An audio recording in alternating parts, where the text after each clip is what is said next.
paradigm of absolute control. And that's why we're just out here doing simple things, pointing out that we're meant to be in nature and be natural. And this is where we find the source that God made to transcend the New World Order. And that's why they want to try to keep us out of it. I'm angry. I've had enough of these people.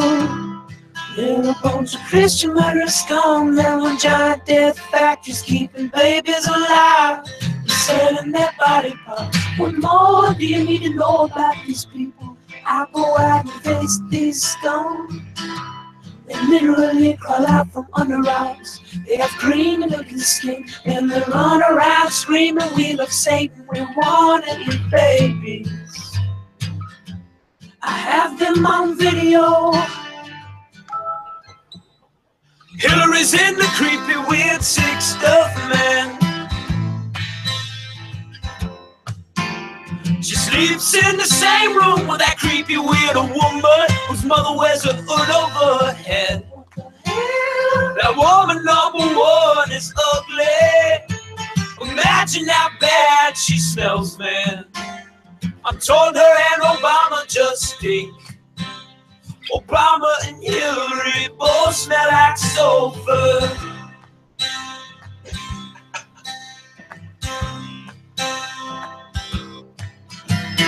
Literal vampire pot belly goblins hobbling round coming after us. My spirit gets close to that evil and I feel it go.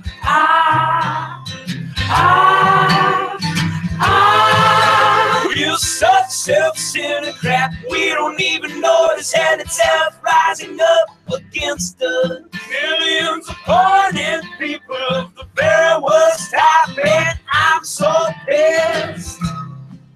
We're gonna steal your daughter at the mall. We're gonna steal your wife, your son. We're gonna stab you with a butcher knife, and then the police chief is gonna say, we love our Somalis, we love our Muslims, oh they're so good, oh they're so sweet. Man, where do you find that stuff, dude? Absolutely. Mrs. Over and I are over here dying.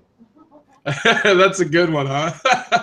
That's one of the funniest things I've seen in quite a long time. That one actually I found by actually listening to Alex Jones. He played it on his show the other day and said basically, you know, sorry, I'm just loading up my chat there. But he was saying basically that I love it when people make fun of me. This is a great example to use as far as just getting some of the points out there, but doing it in a way that kind of people can like, I guess. You know, it's pretty funny, though, because it's meant to kind of rip on him, but it almost does, you know, any publicity is good publicity type Streisand effect stuff. The Streisand effect? Yeah. Yeah, that's that does tie in, but doesn't the Streisand effect say that if people are saying bad things about you, it's best not to cry and bitch about it too much, because then you add yourself into publicizing it. Exactly. And that's so funny. It's got such good character and writing and stuff. It's just too good. Something fell Willie? back there. Willie Nelson? Yeah, it must have been Willie. But hey, you're just so you know, your mic sounds very much different than it did before we went live. Don't know why exactly. A lot lower quality. So while you're doing that, I guess I'll introduce the topic, if you don't mind. Does that sound all right? All right. So today we're coming at you live because we wanted to do a little Michigan spectacular special here. So what we got going on, in case you haven't heard, is Kid Rock has thrown his name in and filed paperwork and started a website to be a senator and run against Debbie Stabenow to become a senator for Michigan, which I'm not sure about the history, but I don't know when the last time we had a Republican senator. I assume that he would run as a Republican, even though it's my understanding that he is libertarian leaning. But I'm going to assume that he's going to run as a Republican. And I'm going to assume until further notice that it's real. But I do have some comments about that part of it. But as Ogre gets his mic, it should be better now. That's perfect. That's perfect. Sounds much different, much better. Thank you. Perfect. So, I was just getting them warmed up there into the topic about Mr. Kid Rock, Mr. Robert Ritchie, running for Senate of Michigan. So, yes, it is real. There is a website, all that good stuff. So, my feeling on it initially was awesome. I thought it was a great thing. I'm not saying that he has any experience or anything like that, but it's somebody that I believe is just a kind of a real guy, and he does have a kind of mass appeal that you can't really get from anywhere else. I'm not, from my background history, I'm a metalhead. I like a lot of edge in my music, and thus have not been a huge Kid Rock fan, but I also don't dislike Kid Rock. I'm about 50-50 on his songs. I don't like the more poppy, commercially stuff. I like a little bit of his earlier, more edgy stuff, I guess you could say. How do you feel about the blatant theft of Sweet Home Alabama?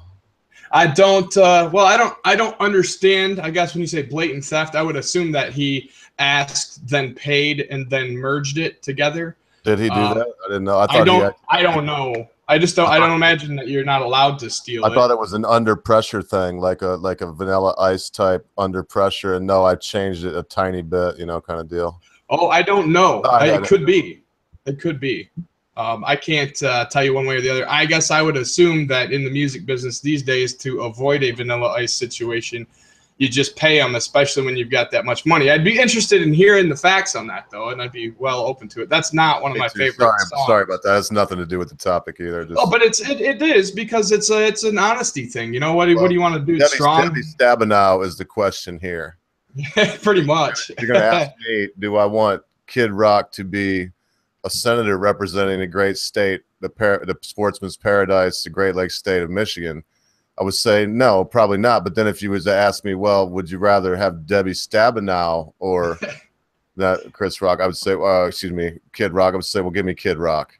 Yeah, and that's where I'm at with it. And the other thing is, show me someone else who has filed the paperwork that is their hats in the name, or their names in the ring, or names in the hat, whatever, that they would, you know, are they putting themselves out there in any sort of way? I don't know of any other people that are really planning on even running. So being that there's only one person opposing them, and it's Kid Rock, I kind of standing with Kid Rock, I guess you could say. Well, I think it's this is the issue that I have, is that whereas Donald Trump, to me it's like it's a serendipitous thing with Donald Trump. You got the king of the trolls, the god troll himself, Donald Trump, that came down like Keck reborn to take over the United States of America and set it back on its rightful path, when he was never involved in anything. I mean, other than his business, don't get me wrong, but no kind of public relations outside of, you know, promoting his own brand. And so the idea that he's not only that he's made it to this high office, and then, in my opinion, he's just doing a wonderful thing for our country. It doesn't happen often, and it's opened up this door where Dwayne "The Rock" Johnson, oh man, I mean, and then, you know what it reminds me of is Idiocracy. Their president was an ex-wrestler, you know, and porn star. I mean, this is Idiocracy come to pass, man. It is. And Mike Judge, I would say, you know, if he was going to run, I'd probably consider voting for him too. For sure. Or the guy that wrote Dilbert. I can't think of his name right now. Scott Adams. Yeah, Scott Adams. I'd vote for him too.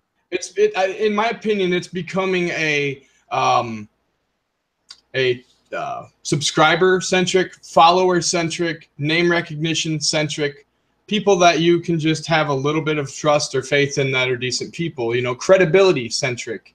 That's what we're trying to do here on YouTube, right? We're trying to build our channels. We're trying to be interesting, educational, fun, you know, put all that together so that we can have credibility to then be, you know, better activists or whatever we're trying to do. I mean, even if your thing is just playing video games, you're gonna make a channel and you're gonna talk video games, but you're gonna go for the most credibility possible.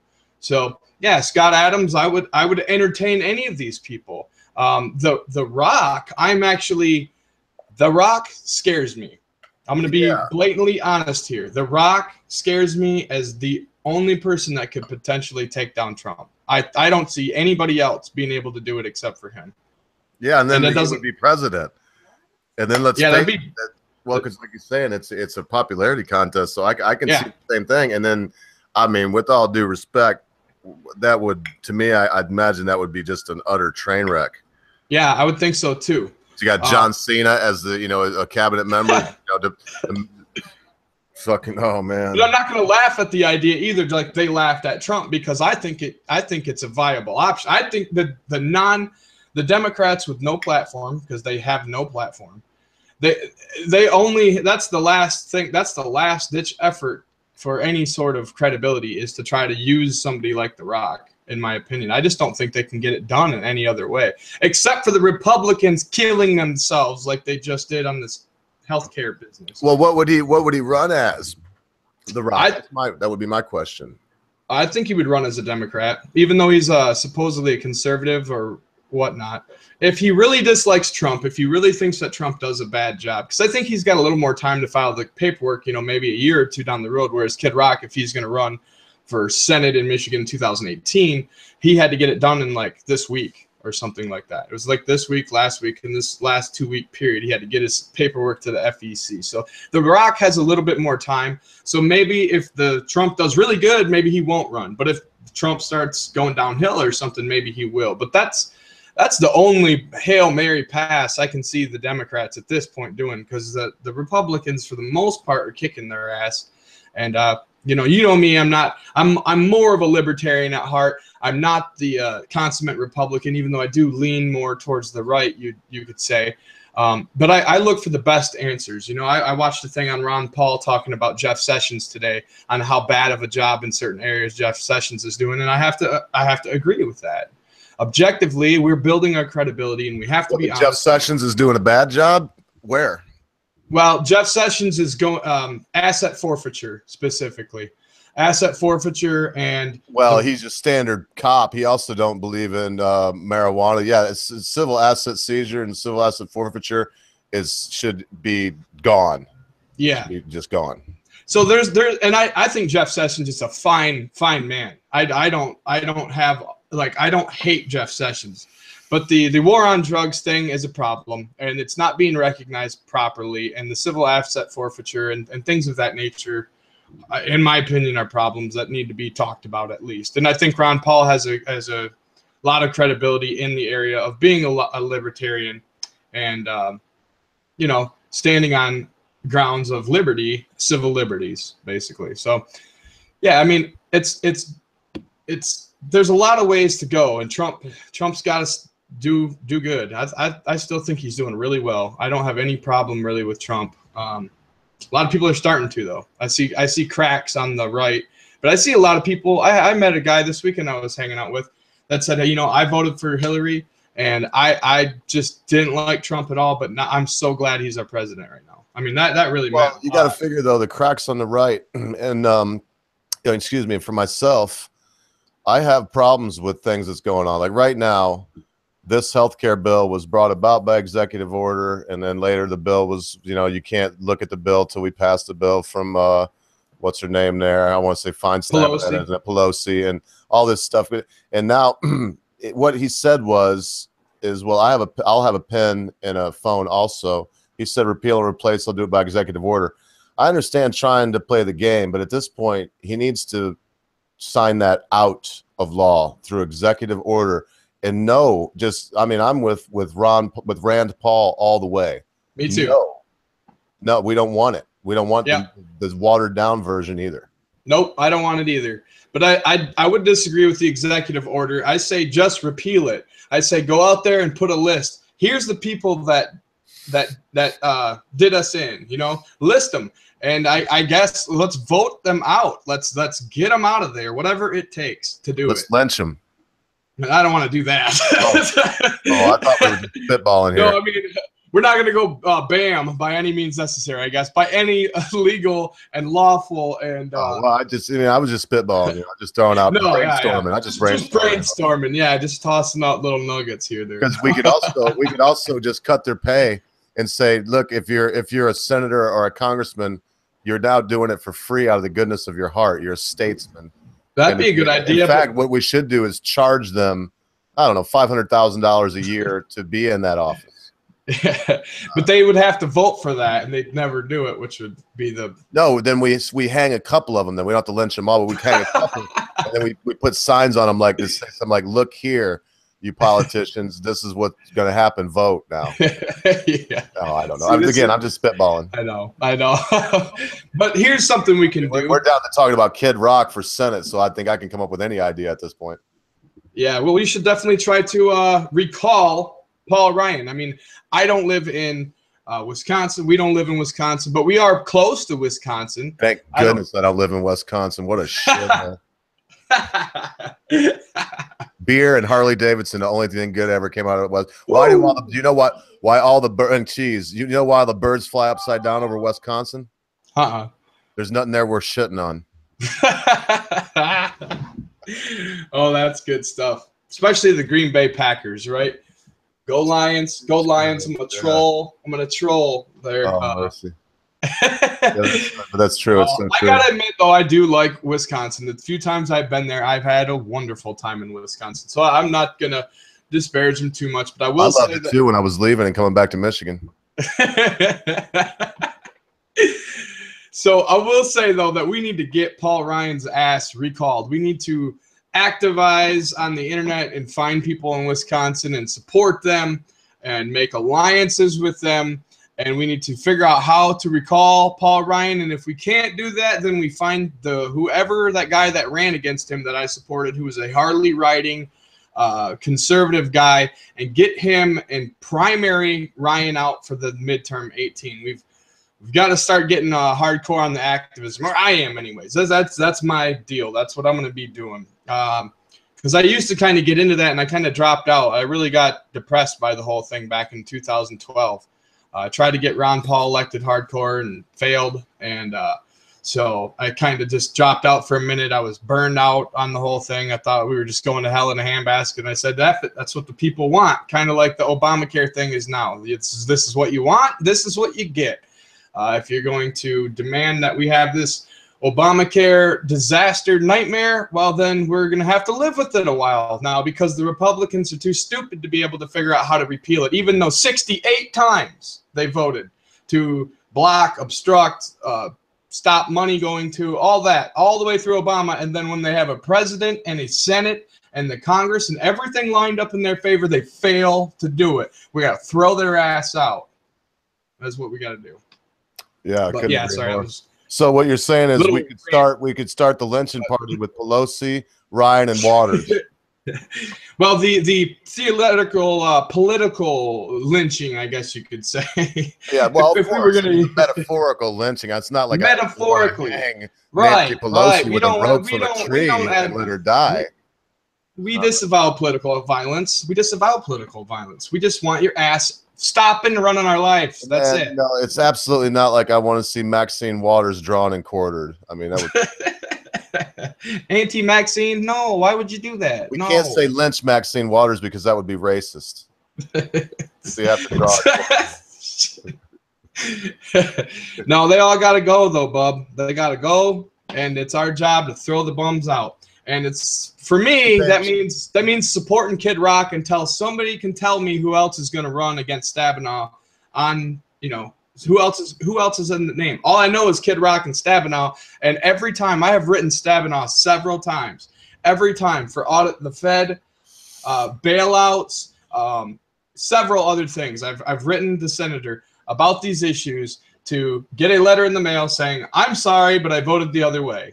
So I'm sorry. I voted against you in every election I possibly could, including this one, and I will back Kid Rock, and I will go to the damn rallies, and I will drink piss beer in a beer tent and go in there and scream like everybody else, and we're going to throw your ass out, lady. They won't be able to play Kid Rock on the radio if he runs. You know that, right? Oh, they can't help it, dude. The whole they won't be able to play it. It's fair. It's fair time. It's fair. What's it called? We can't even play his own music at his rallies. And I'm pretty sure. But when Arnold Schwarzenegger was running in the recall election against, I won't say Gray Davis, but that was the the Ohio governor, when he was running against the recall election out there in California. What you're talking about. Yeah. They could not play any of his old movies, nothing from Arnold, because if one of the excuse me, if one of the politicians gets time on air, then the other one has to get. So in other words, if I had a radio station and I played a Kid Rock song that was 3 minutes long, I would have to play something from Debbie Stabenow that was 3 minutes long also. Hi, Britt. I don't know what a madhouse this is going to be, man. I thought you might want to come by on this on your day off. I got suckered into it. It's too fun. It's too fun. Good evening. Good evening, Mr. Well, I almost said Mr. Clinton, but that would have come out wrong, wouldn't it? No, that's fine. I can go by Mr. Cocks. I will just say Mr. Clint. Mr. Clint, Mr. Clinton. Either way is fine, sir. It's Mr. Cocks. It's Mr. Cocks. Is actually the actual my real last name. So I have to sneak into Ogre's stream to say hi review. What's up, dude? Sorry, was I missing? Oh, I missed you on the chat. I'm sorry. Oh my gosh. Well, this is spur of the moment, but Britt, I don't know if you noticed. In fact, you said a little something to me in the DMs, but yeah, that's what I said, Britisher, is now that we got, because I understand that Donald Trump made the lion's share of his money and even his fame, the lion's share of it came through being a flamboyant businessman that liked to be in the newspapers and have feuds with de Blasio and whatnot. That's opened the floodgates to now we're looking at a real idiocracy scenario where we might have Dwayne "The Rock" Johnson running for president and probably would win because it's a popularity contest. It always depends on who he would be running against, does it not? Yeah, he's running against an 80-year-old lady that's been there for 20 years who's not very good and is just a typical run-of-the-mill Democrat.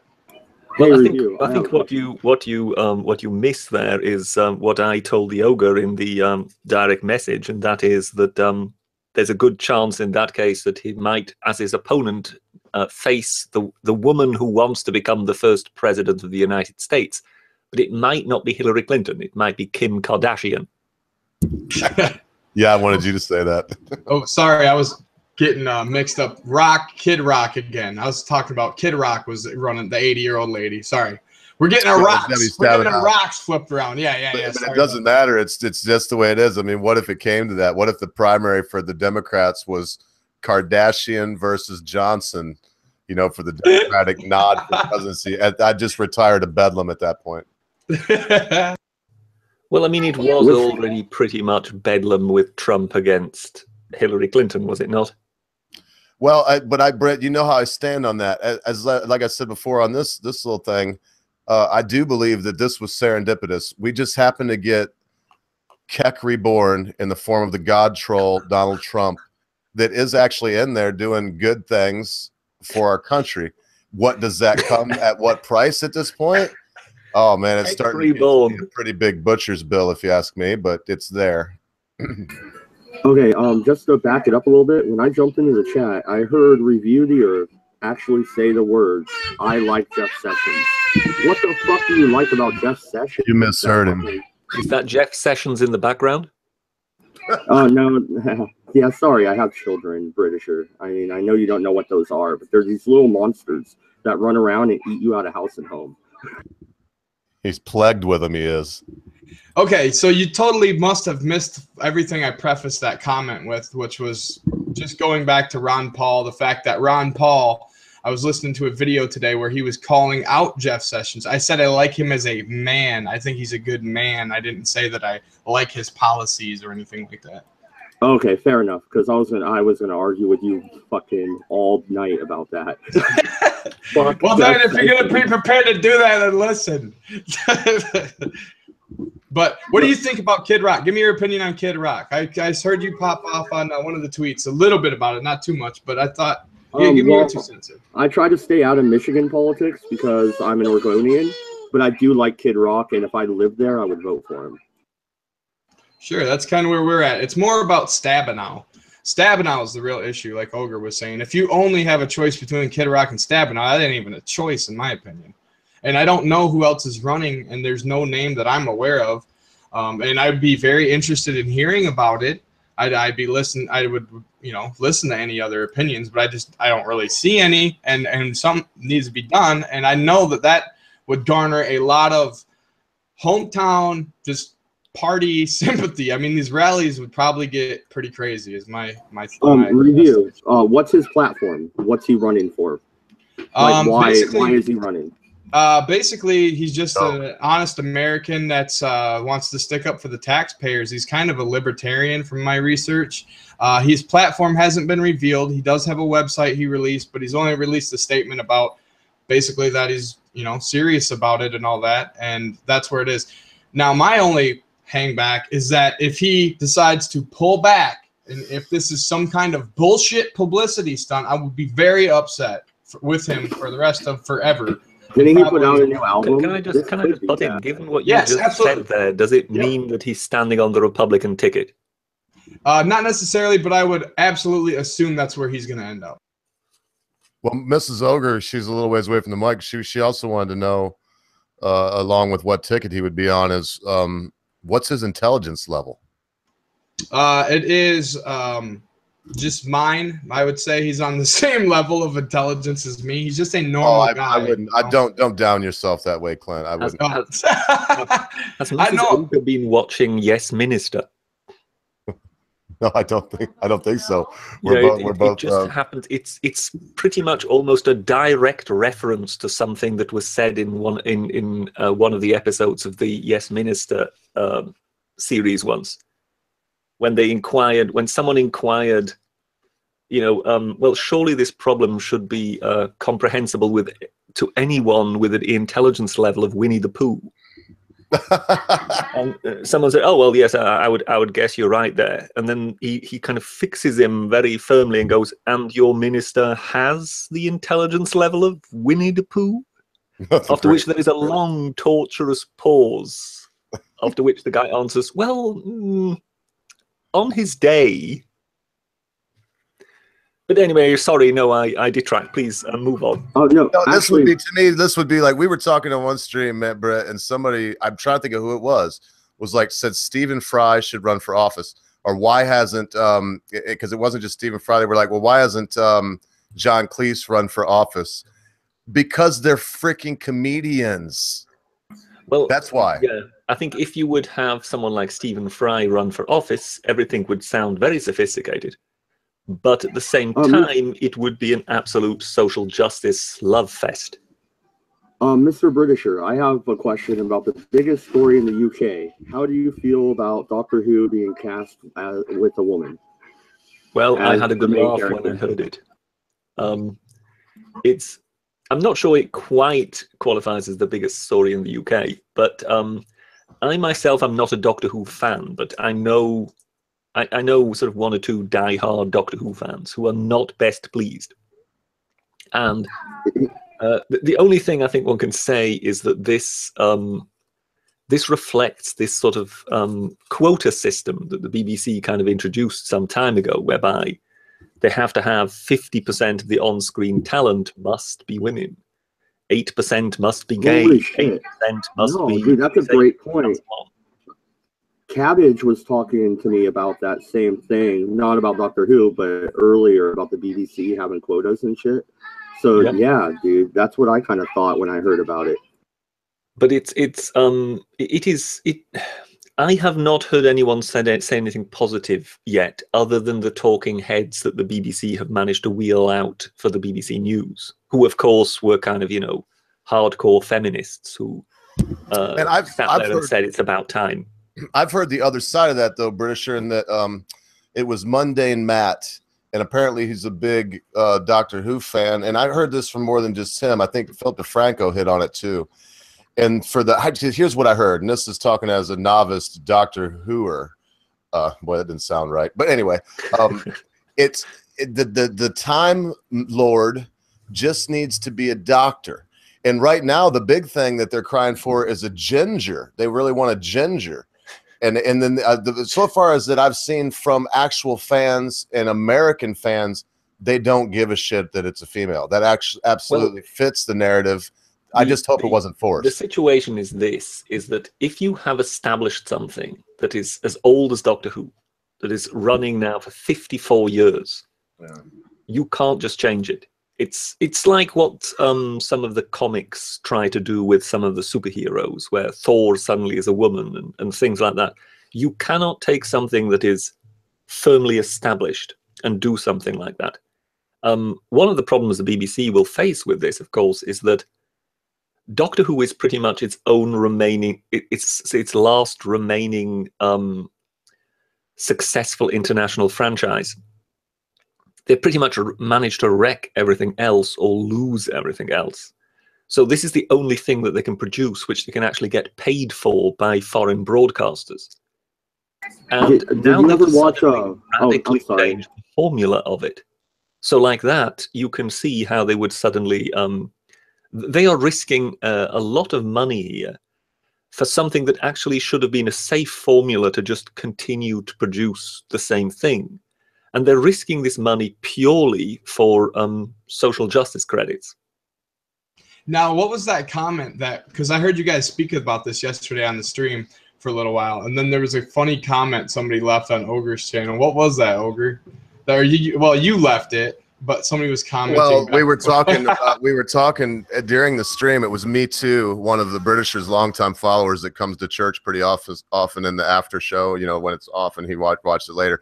But he was saying, you know, we were talking about how, well, if you got, if you had a disabled, half black, half Muslim, transsexual, gay person that, you know, that was a furry and identified as a fluffy cloud, why that would cover 90% of your quota, and then you could just carry on filling out the bill for you know. Well, I mean, in that regard, Doctor Who is a good example of that, because traditionally it's always been Doctor Who is a male, and then he always had a sidekick, and it's always been a collection of females who were his sidekick.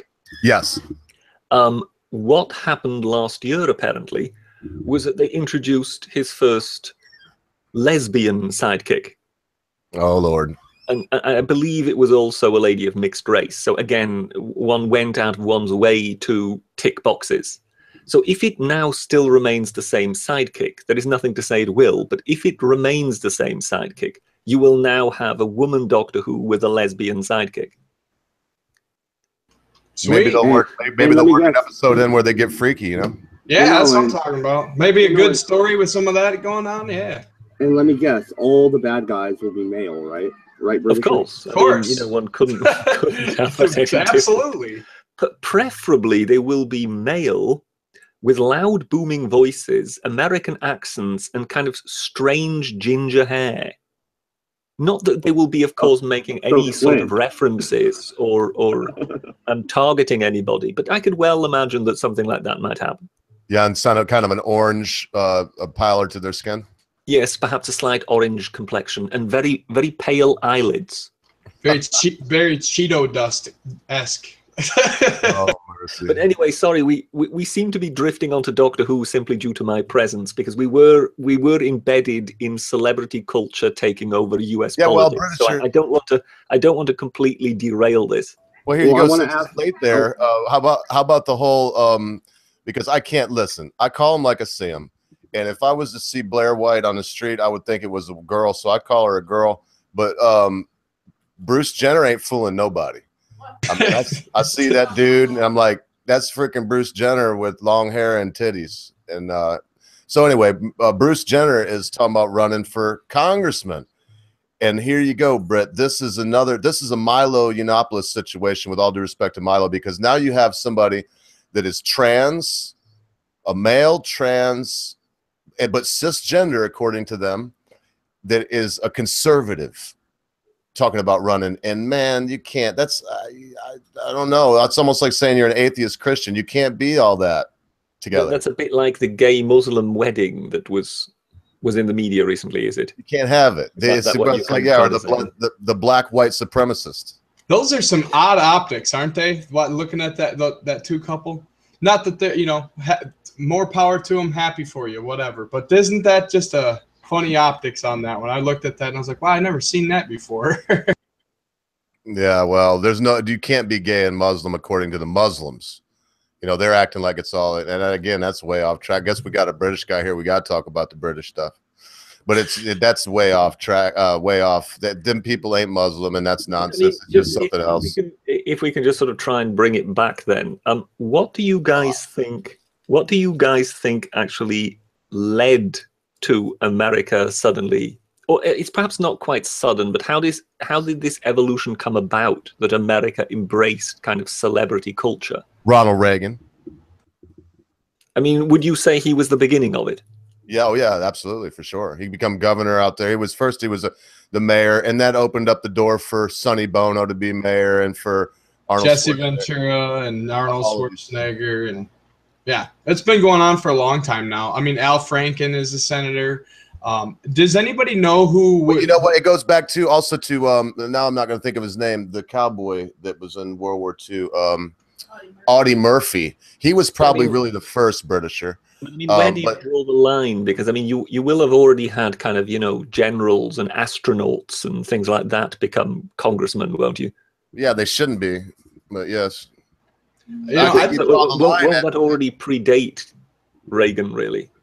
Well, but you draw the line too at this. Okay, so once in a while, you're rolling this dice of popularity and celebrity to put them in place of someone that serves a function in society other than that. And you roll the dice, and once in a while, you know, you score the Ronald Reagan, or you score the Jesse Ventura, or you score the Donald Trump. But then more often than not, you're going to score the Dwayne "The Rock" Johnson, or you're going to score the Kid Rock, which to me is just holy crap. Well, who is a celebrity that's done a really bad job at office? The only one. Sonny Bono. Yeah, well, I guess I don't know. That was a little bit before my time because he died. Arnold Schwarzenegger, Al Franken. There's two more. Yes, Arnold Schwarzenegger and Al Franken are bad. Wait, how did Schwarzenegger wasn't too bad in California? But I want to go back to Reagan.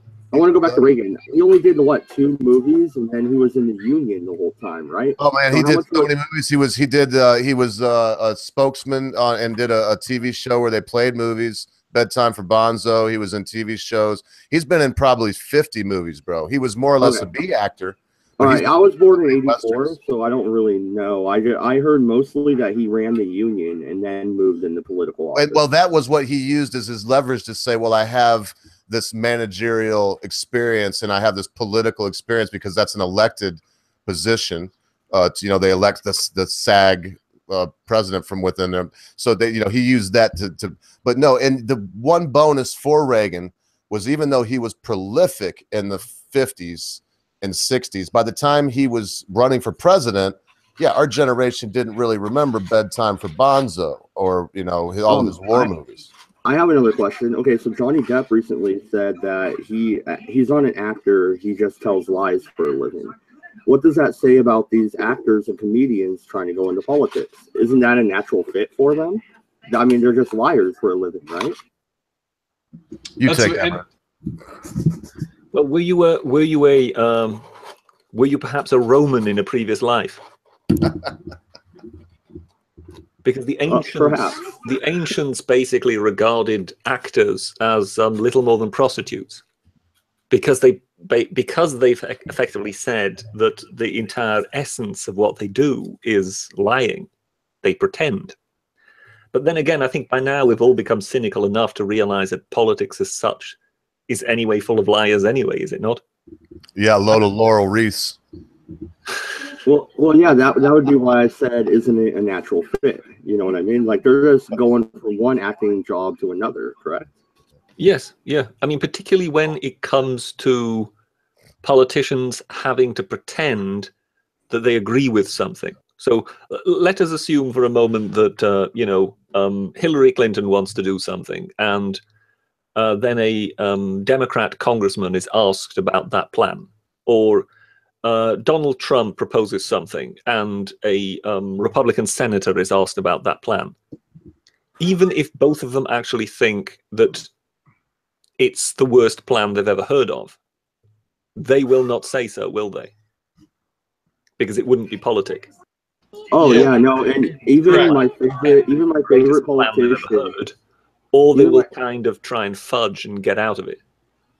Well, no, like I was trying to say, even Rand Paul, who I respect more than anybody else in the Senate, fell in line behind Donald Trump. And you could see it on his face. He's just eating the shit. You know what I mean?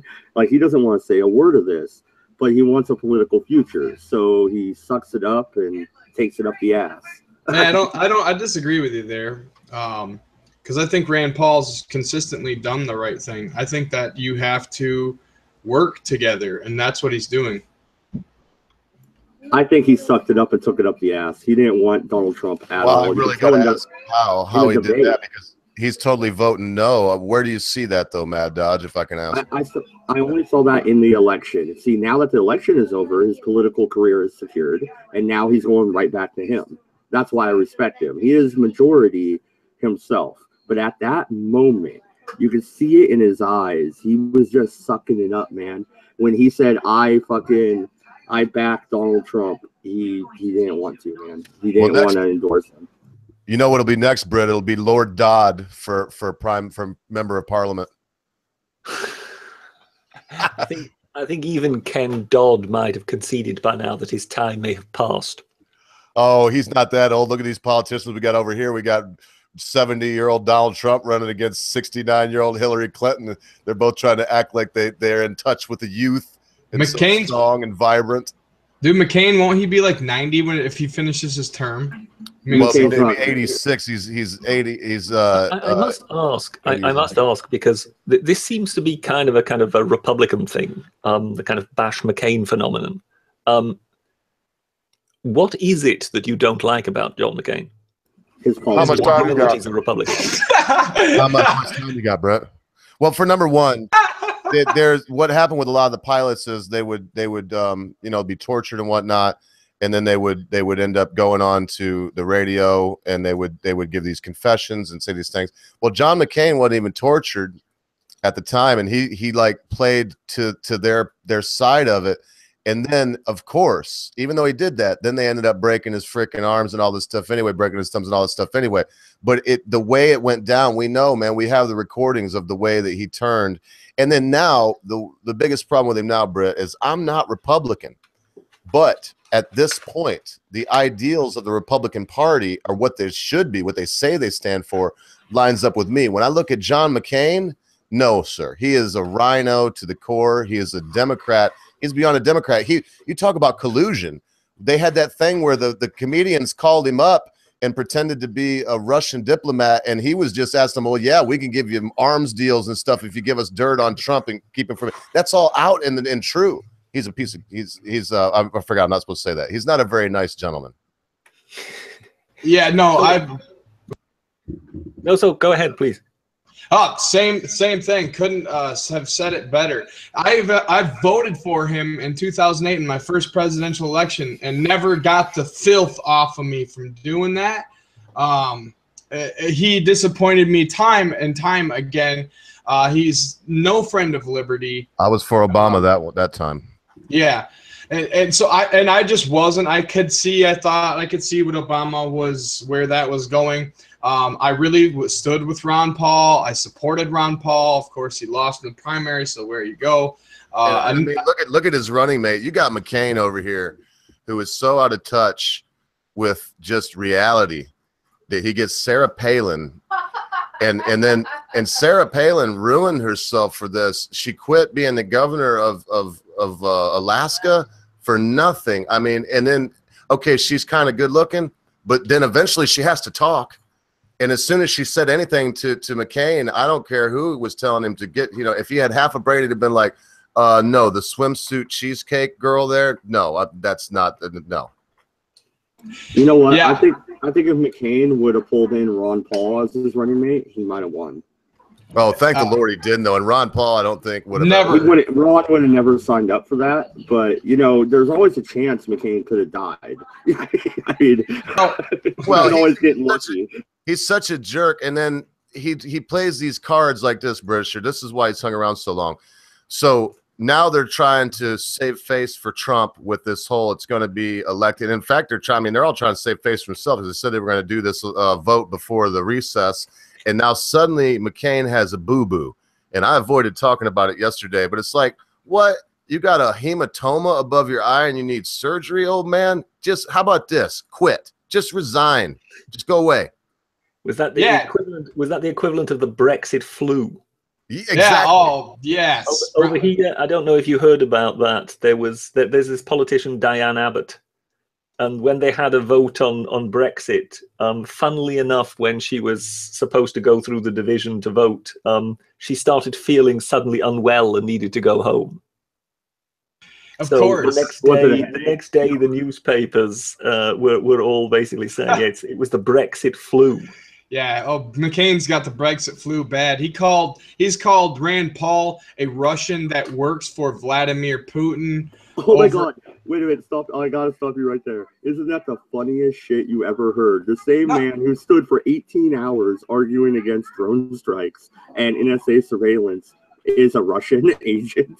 It's not funny. It's disgusting, dude. It's disgraceful. I apologize for the cussing, Fisher. Sorry, I forgot you don't like that. And back to what Ogre was saying, it's like, quit, dude. Will you stop? Will you just get out of there? Nobody wants you. I don't even know how you won your election. I don't know. We got to recall him too. Someone must want him. Surely he's democratically elected. Yeah, no, he is. Oh, I got a word for you. Gerrymandering. Yes, gerrymandering doesn't really work in the Senate, though. You can't gerrymander the Senate. Somebody said Putin gives me a chance to plug my memes. Well, they gerrymander the voting districts to where they get more, a higher percentage or whatever. So it does kind of work in the Senate. Sorry, Ogre. Oh, no, it's all right. I just don't know if the British are noticed, but I did get a like on one of my memes from the great and honorable Count Dankula. Oh, that is so good. That is so good, dude. Oh, I love the Duke. Misspellings and all. But somebody said Putin, so I had to put a sub that says, you want me to believe Trump works for Putin? I believe you work for CNN. Oh, that's awesome, dude. The Duke is the best. He's just the best. Him and Mr. Eastwood, right? Yes, I was just about to ask, who made the better cowboy? Oh, Clint Eastwood, by far. Clint Eastwood or John Wayne? Clint was the quintessential badass, dude. Always. You cannot get more hardcore than Clint Eastwood. Man. Maybe who's the Italian gentleman there, Britt, that did the Trinity? Sergio. I'm sorry, Britt. No, you know who it is. British. Sergio Leone. No, the guy that did Trinity. Why can't I think of Terence Hill. Yeah, Terence Hill. He may have been. He was at least as good as Eastwood as just portraying the badass quick draw dude. But when it comes to just basically pure old cowboyism, it's Clint. Don't we think that John Wayne perhaps carried that away? The kind of the romance of being a cowboy in the olden days is kind of more John Wayne than Clint Eastwood. Clint Eastwood is almost a kind of modern spin on a cowboy. Well, but here's my thing, Britt. It would depend upon the movie you picked with the Duke. I mean, now you had movies like The Man Who Shot Liberty Valance. He was second to none in that. You had like Rooster Cogburn. He was pretty good in that. But then you had really flops, if you ask me. Clint, he hit the ball out of the park at every bat. That's what I would say. But you got me on that, I guess, because there's one called Wagons West that was right out of I mean, he was still wearing the white makeup, and it's hard to beat the Duke, I won't say. And he's dead, so how can you talk bad about him? The Duke, it's like that's my grandfather's kind of country, cowboy hero.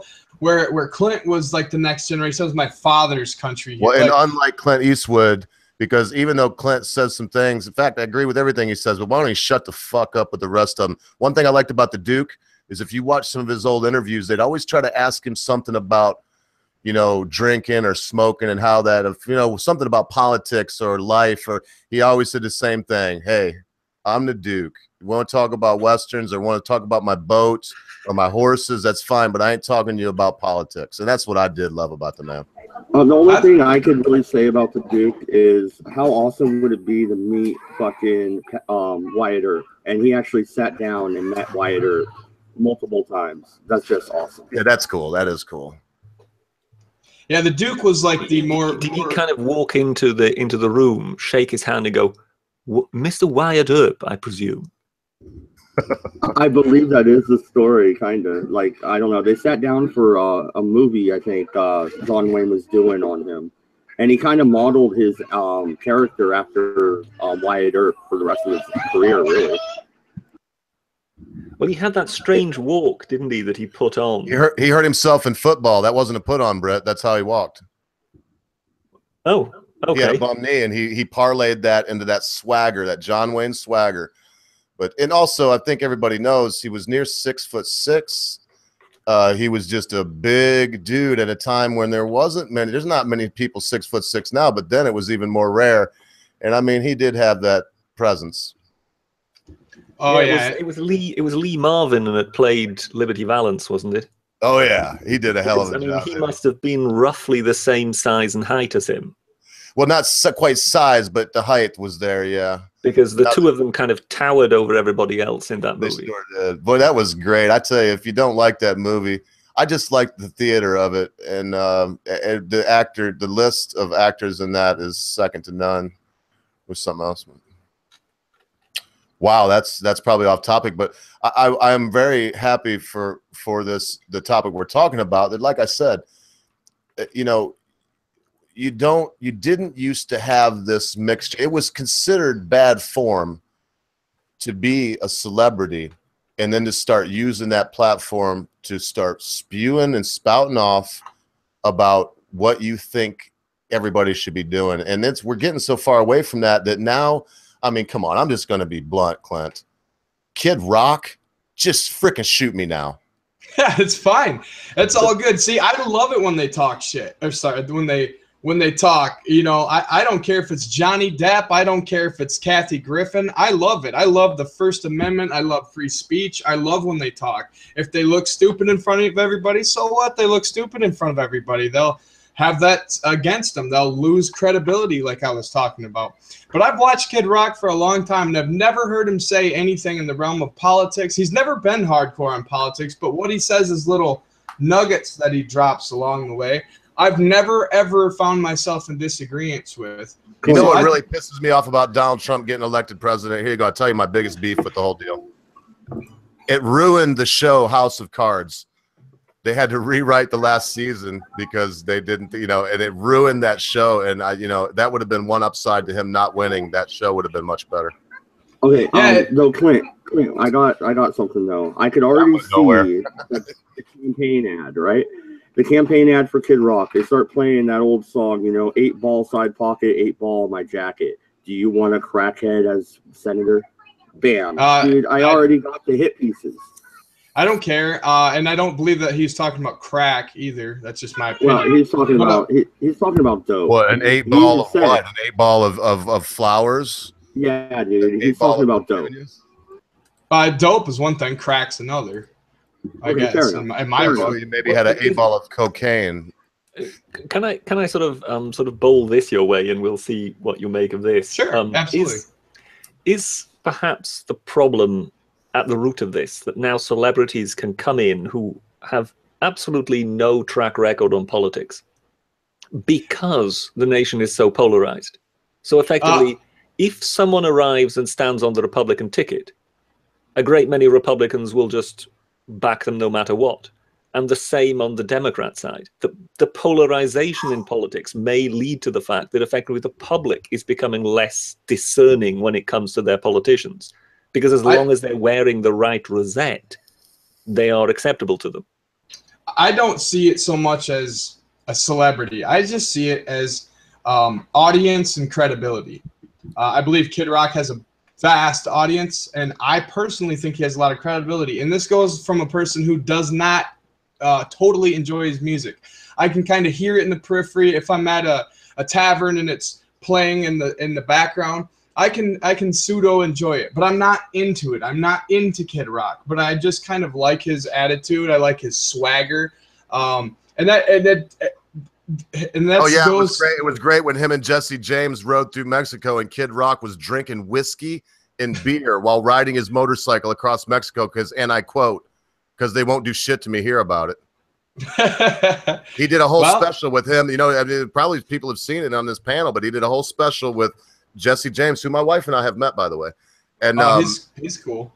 But Jesse's not drinking. He even said something to him, and that was the quote. He's like, "Man, you're drunk the whole time we're on this trip." And he was like, he had whiskey in his hand. He's drinking Jack Daniels, Gets on his motorcycle. He's like, yeah, well, they won't do nothing about it here.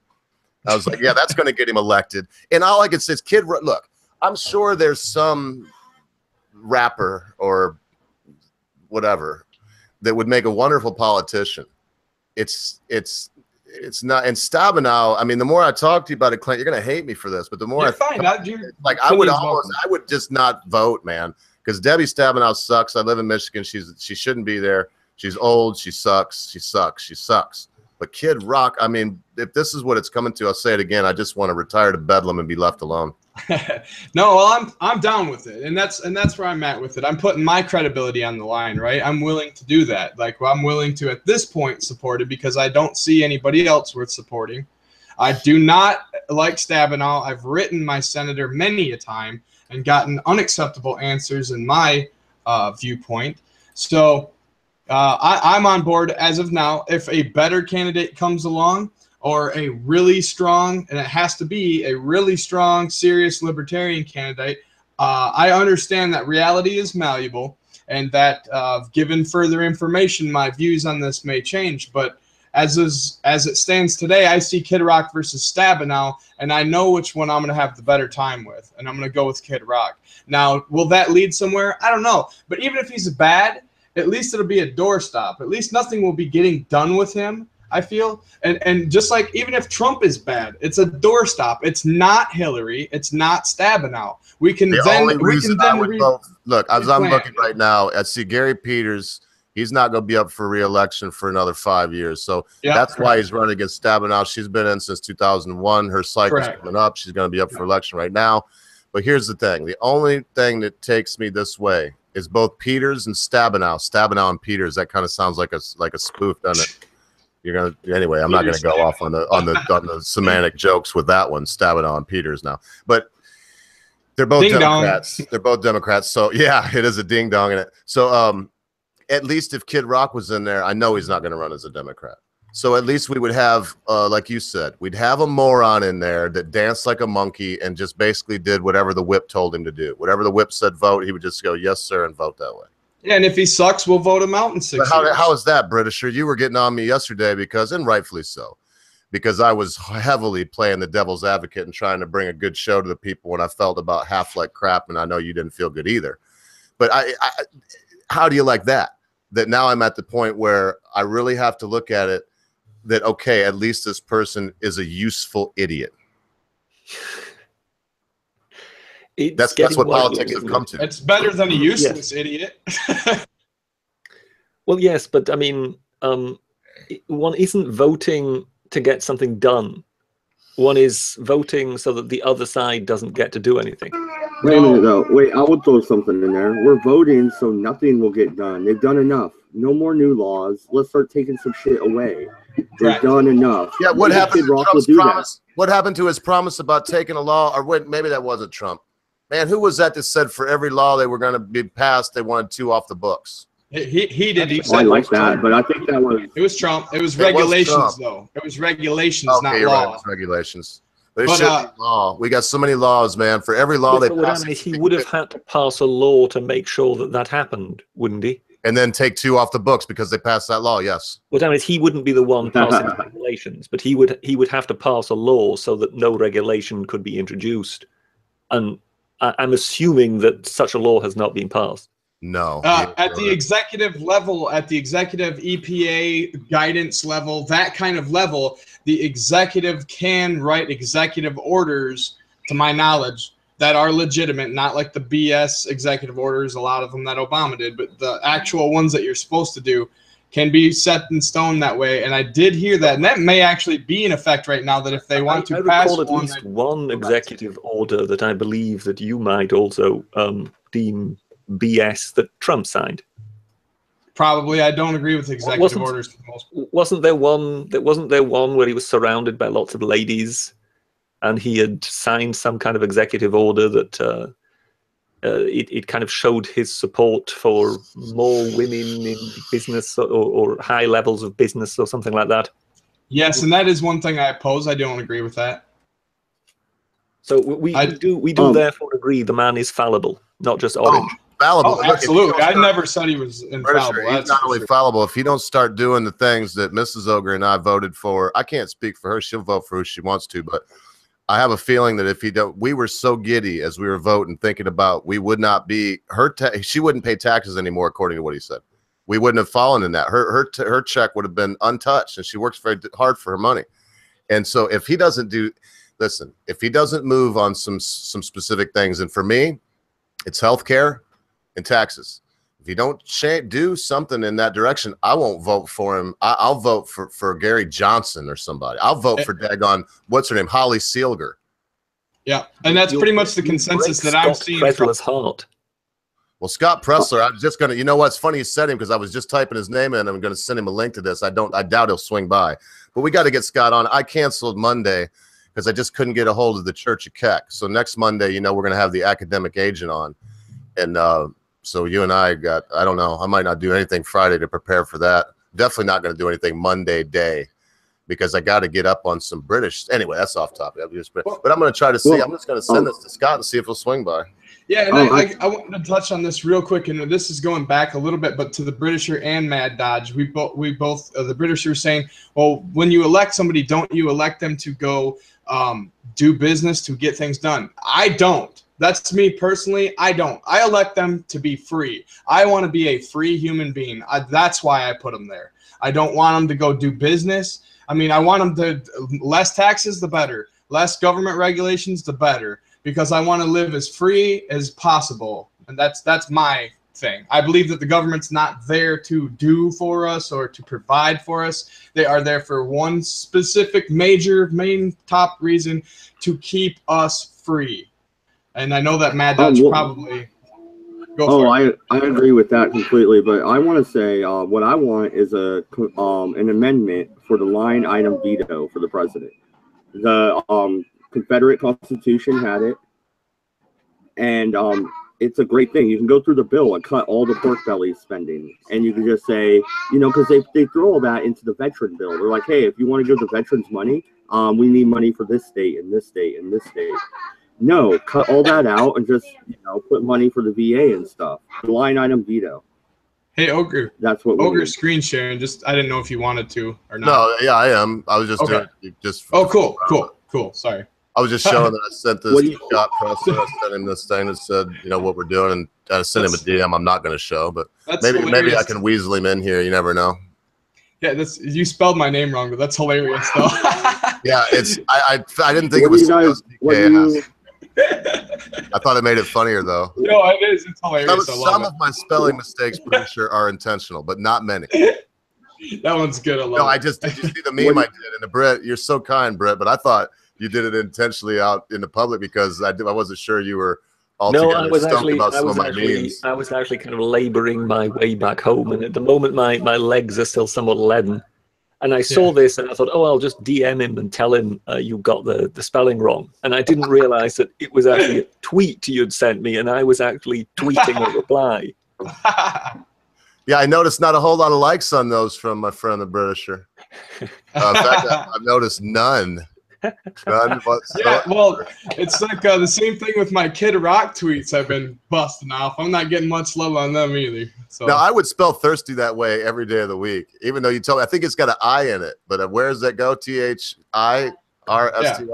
Yes. Well, thirsty, I don't know. I disagree. That's how you spell Thirsty Thursday. That's how you spell Thirsty Thursday. That's right. How we That's know exactly what I was going for. Well, actually, Thursday is derived from the god. Now, pretty sure I labored on this meme. I really did. I thought about this meme. Me and Clint were doing a little ding dong and having some fun with the vodka and rainwater thing and purity of essence. And so I did this, and I thought for sure that I would get a big like from my friend. I thought he might even flex his gigantic Twitter muscle and like retweet it, but that's expecting a lot. It really is. Yeah, I figured my Snapchat, my goofy hillbilly. Does anybody around here sense any peer pressure being applied?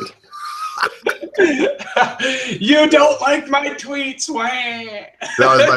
I made 10 memes today. I was quite proud of myself. I sat down and I thought to myself, well, if you're gonna be on Twitter and be some YouTube guy, you got to quit just laying back and being a sissy and just doing your streams.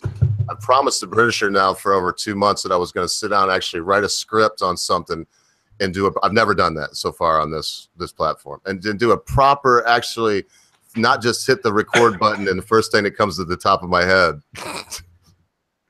I forgot Ken Starr. I can't believe you didn't say something, Clint, because I said I called him. I was driving at the time, so. What did I call him? Instead of Ken Starr, I said Ashcroft, John Ashcroft. Oh, John Ashcroft. He was one of my favorites because if you may recall, John Ashcroft, he was kind of the Attorney General or something like that, wasn't he? Yes. And therefore, he had his office at the kind of Justice Department. And one of the first things he had done is to order drapes. So that the drapes could be drawn in front of the two statues in the entrance hall, because they were kind of they were sort of allegorical statues, you know, representations of justice. Didn't want to see that, huh? they were bare-breasted. Oh my! And that was too much for John Ashcroft to bear. Yeah, they covered him up with sheets, right, or something like that. Yeah, so now, they kind of had like curtains. They were kind of like set in alcoves, so they kind of fixed some curtains, sort of drapes. You know, he's got a stack of Asian porn in his closet at home, 5 feet high. And it was just remarkable because obviously this is the Department of Justice, so it would have to be a kind of quality drape, if you know what I mean. And I think it was revealed just how many hundreds of thousands of dollars those drapes cost. But yeah, if you're someone in the right place at the right time, you can get away with that kind of madness. But yes, I always remember him as the man who couldn't look at statues' boobies. That is so ridiculous too. Every time people are like that, I really do think that. I don't know if it's. I go back to the Shakespearean thought that, you know, think you're protesting too much. And, you know, there's something wrong. And if he doesn't have that stack of you know, hot young Asian girls doing unspeakable things to each other in his closet, he's got a problem if he thinks that deeply about it, that you know, that's an issue. It's like that one. What did you do? That one of not Apollo, but you did one about Hercules, and they covered up his buttocks. Yeah, well, no, it wasn't. They kind of covered up his buttocks as a joke, because it was basically a place somewhere in Germany that is it's a World Heritage Site, and they have got a massive copy of the Farnese Hercules. And I mean, when I say copy, you know, this is something that was made somewhere in the 19th century. And when they actually showed a photograph of Hercules from behind looking over the countryside, the picture was banned by Facebook because of the buttocks, and they got some kind of message saying that Facebook doesn't allow nudity. So as a joke, they put their statue in swimming trunks. They kind of photoshopped some swimming trunks onto him, and then uploaded the picture, and then it was acceptable to Facebook. So, of course, the picture of Hercules in swimming trunks immediately went viral because it was so ridiculous. It is ridiculous. It's not a real bot. Well, Mr. Pressler did just hit me back. Really? He said, what time? And I told him I would kind of like him to swing by next Monday, Britt. If we're going to have the academic agent on, I got to have somebody on my side. You two boys are going to end up beating me up all night long, and then just chortling, laughing up your sleeves at the dumb American guy. That's your plan. That's the plan, isn't it, Berkshire? We would never do such a thing. I noticed it's like, oh yeah, I was on this guy, 9,000 people watching with this dude, the academic agent. And so far I've tried, I've talked to him on Twitter, but he don't really respond much to me. I think I smell something in the offing here, sir. No, I assure you, I have actually had very little exchange with the academic agent. So this is not some kind of plot that is. Well, no, you mean no exchange where people can see it. It's more of a Donald Trump Jr. kind of deal where you're, meeting somewhere. Why? Nothing happened. I mean, his name is the agent. He's got like an old James Bond as his... Oh, well, yes, of course. Yeah. It's my old, these are my old MI6 acquaintances. Is he your builder? No, all right. Well, anyway, I just think it's funny, but No, I do want like to have him on because he did make a lot of sense. So I thought he would be a good guest to have on. And he would. Pressler went on with Don Lemon. That's where I first seen who he was, and man, he beat Don Lemon up pretty bad. And then when I have him on with you, you are of everybody that we've ever been on, Mr. Pressler brings something out in you, Britisher, that I've only seen with him on. You take the gloves off. I mean, the guy, when he's trying to respond, you pretty much kind of know what he's going to say anyway, but you'll let him get about a quarter of the way done, and then you'll hit him with the next point. Well, there's a reason for that, and that is the first time we had him on, he basically said, yeah, he was wanting to go into politics. And yeah. I was sort of hoping, oh, brilliant, a new kind of politician. Except, yeah, I think we need not go any further there. That yeah. You feel that maybe it's just the new guard is the same as the old guard. Meet the new boss, same as the old boss. We are kind of in that ballpark. I feel, because it's just basically. I mean, you remember, when I asked him if the Republicans had ever done anything wrong, and he then started listing what the Democrats had done wrong. But would you say, is that the mark of a good politician? Well, to kind of to be able to kind of accept that your own side is fallible, yes, should be the mark of a good politician. No. What I mean is when you were, because here's Mrs. Ogre, she hates it because I'm a news junkie. And so I'm watching Tucker. I'm watching whoever I'm watching, Maddow, so whoever. And you to the person, whatever questions are being asked, Britisher, I will watch 5 hours of news and panel, and I never hear anybody answer a question. To me, it would be refreshing, but isn't that am I crazy, or doesn't that show the sign of a good politician where he don't answer the questions that make his side look bad? No, it's just that is basically the fashion that has come in, but that isn't the sign of a good politician. Not in my mind. No, a good politician has a certain honesty about him. That is what people want. And in democracies, actually, we would actually prefer somebody, and I think we would actually be quite forgiving to somebody. Yeah, somebody just basically would actually say, yes, I have made mistakes, and this thing that I tried to do didn't work out the way I wanted it to. My goals were noble ones, but it didn't work. When's the last time you've heard a politician actually admit that something he touched didn't work? Yeah. Well, did Trump do that today?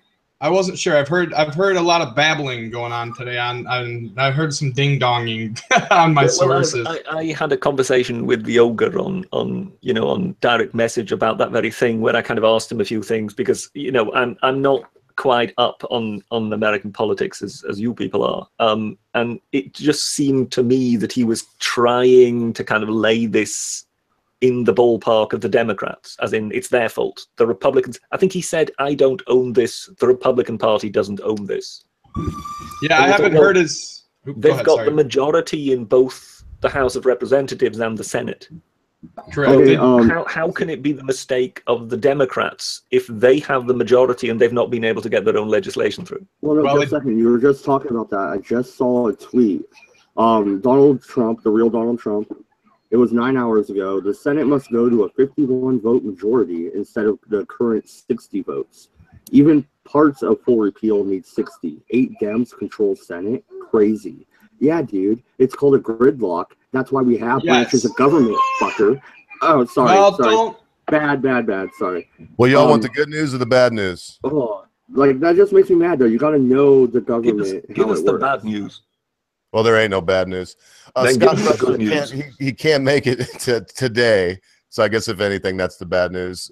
He said he can't right now, and I kind of built him up. I was like the Brits ready to banter. I don't know if he was listening or if he was listening, but, and I just said, but he said he will be here next Monday. When I'm ill. Yes. So, I apologize for cussing. Like, I keep doing that. Oh, that's all right. Don't boot me over. We're trying to clean it up around here, but brother, you'll notice that I slip a lot too. We the British and I talked, and to be honest, this is kind of Clint's deal today. I'm trying something that didn't go so well last time, but Clint's quite a gentleman. Thought I'd give it another spin. You never know. You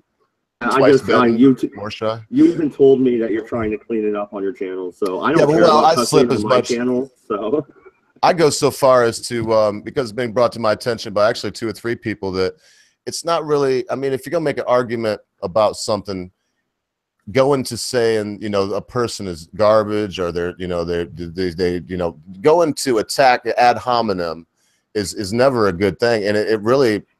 In any situation, and so I'm working on that too. But don't worry, no apologies needed. It's not like we got the FCC. But what do you think about that? It seems like our president doesn't even know how the government branches work. No, he knows. It drives me crazy. He knows. He just wants it a different way, and that's not the way it is. And no, we should not have it that way. It's supposed to be the way it is. 60. Well, you think that our courts don't know how the branches of government work the way they legislate from the bench? That's a whole nother story. Wait, yes, I am all for jury nullification, sir. I am all for it. But judge nullification, all right, David Knight. I'm not for that. Oh, is it therefore the case that if Trump doesn't really understand how government works in that regard, would it be fair to say that he promised things he couldn't deliver because he didn't know how the system worked? Well, Britisher, he's either going to have to deliver, or that's going to be what he runs on next time, and have to convince me of it, because he's going to have to tell me, I thought I could do these things, but now I realize that I can't, and I will try to do these things, and I'll show you where I've tried. But yeah, I think that it might be the case. But the 4D chess is turning out to be someone that thought they could do something and is finding out that they don't know how it works. I still think he's playing the 4D chess. I'm still going to keep pounding that angle, and I'll lay my credibility on the line on that one. Because I think that he has failed a little bit. He's failed, okay, on this healthcare thing, but it's not his failure. They should have repealed it. He shouldn't have been trying to work with them. He should have been strong-arming them and been on offense the whole time to just get it repealed and do what Rand Paul's been right the whole time. And he should have been on that tip. Do we think that he overestimated the powers of the presidency? Maybe, but the presidency shouldn't be so powerful. Like, that's why I disagree with the executive orders, as I'm sure Mad Dodge would, to a certain extent. I don't want the money, like you said, the Women's Business Association of Saudi Arabia or whatever the heck he did. I'm not really in for that, but I still love Trump. He's my president. I believe in him. I don't think this reflects that poorly on him. I think it's a learning curve. I think he's getting used to the job. I don't want to make excuses for him either, so he has to take some heat for this. But because he takes the heat for it because he should have been with Rand Paul. That's kind of where I see. Yeah, absolutely. Rand Paul was totally right the whole time and has been. Even today, he's like, the Republicans are shooting themselves in the foot. We need to just repeal it and then replace it later. We can go back to what we had before. Why not? What's wrong with that? It worked okay. It worked fine. I mean... Styx Hexenhammer today dropped like the perfect video. I watched it right before I joined on stream because I'd heard chatter and I haven't heard the quotes or seen the video of whatever Trump said. He said some stuff that's got people... little spiced up, but Styx Hexenhammer, he's one of my very favorite YouTubers, and he nailed it right on the head today. As far as I'm concerned, he was perfect, spot on video. Just check it out. Yeah, I'll try to do that. I was watching, in fact, the Finer Prince in the chat. He comes around here a lot, British, the Finer Print. I don't know if you got a chance to watch some of his stuff. I'm aware of him. Yes, man, he's got some very good videos. It's just as simple as that. He also happens to like Kishon. Yeah, we had an exchange once on Twitter about Ephraim Kishon, because the Finer Print lived in Israel, I believe, quite a while. Yes. So he therefore was familiar with Kishon, who was an Israeli humoristic writer, who is, I believe there was some chap who actually translated some of his work into English, and the book was simply titled "The Funniest Man in the World," which some might think is actually quite apt. So just a little recommendation for any people out there. Yeah, I tell you, the Finer Print is he's so good.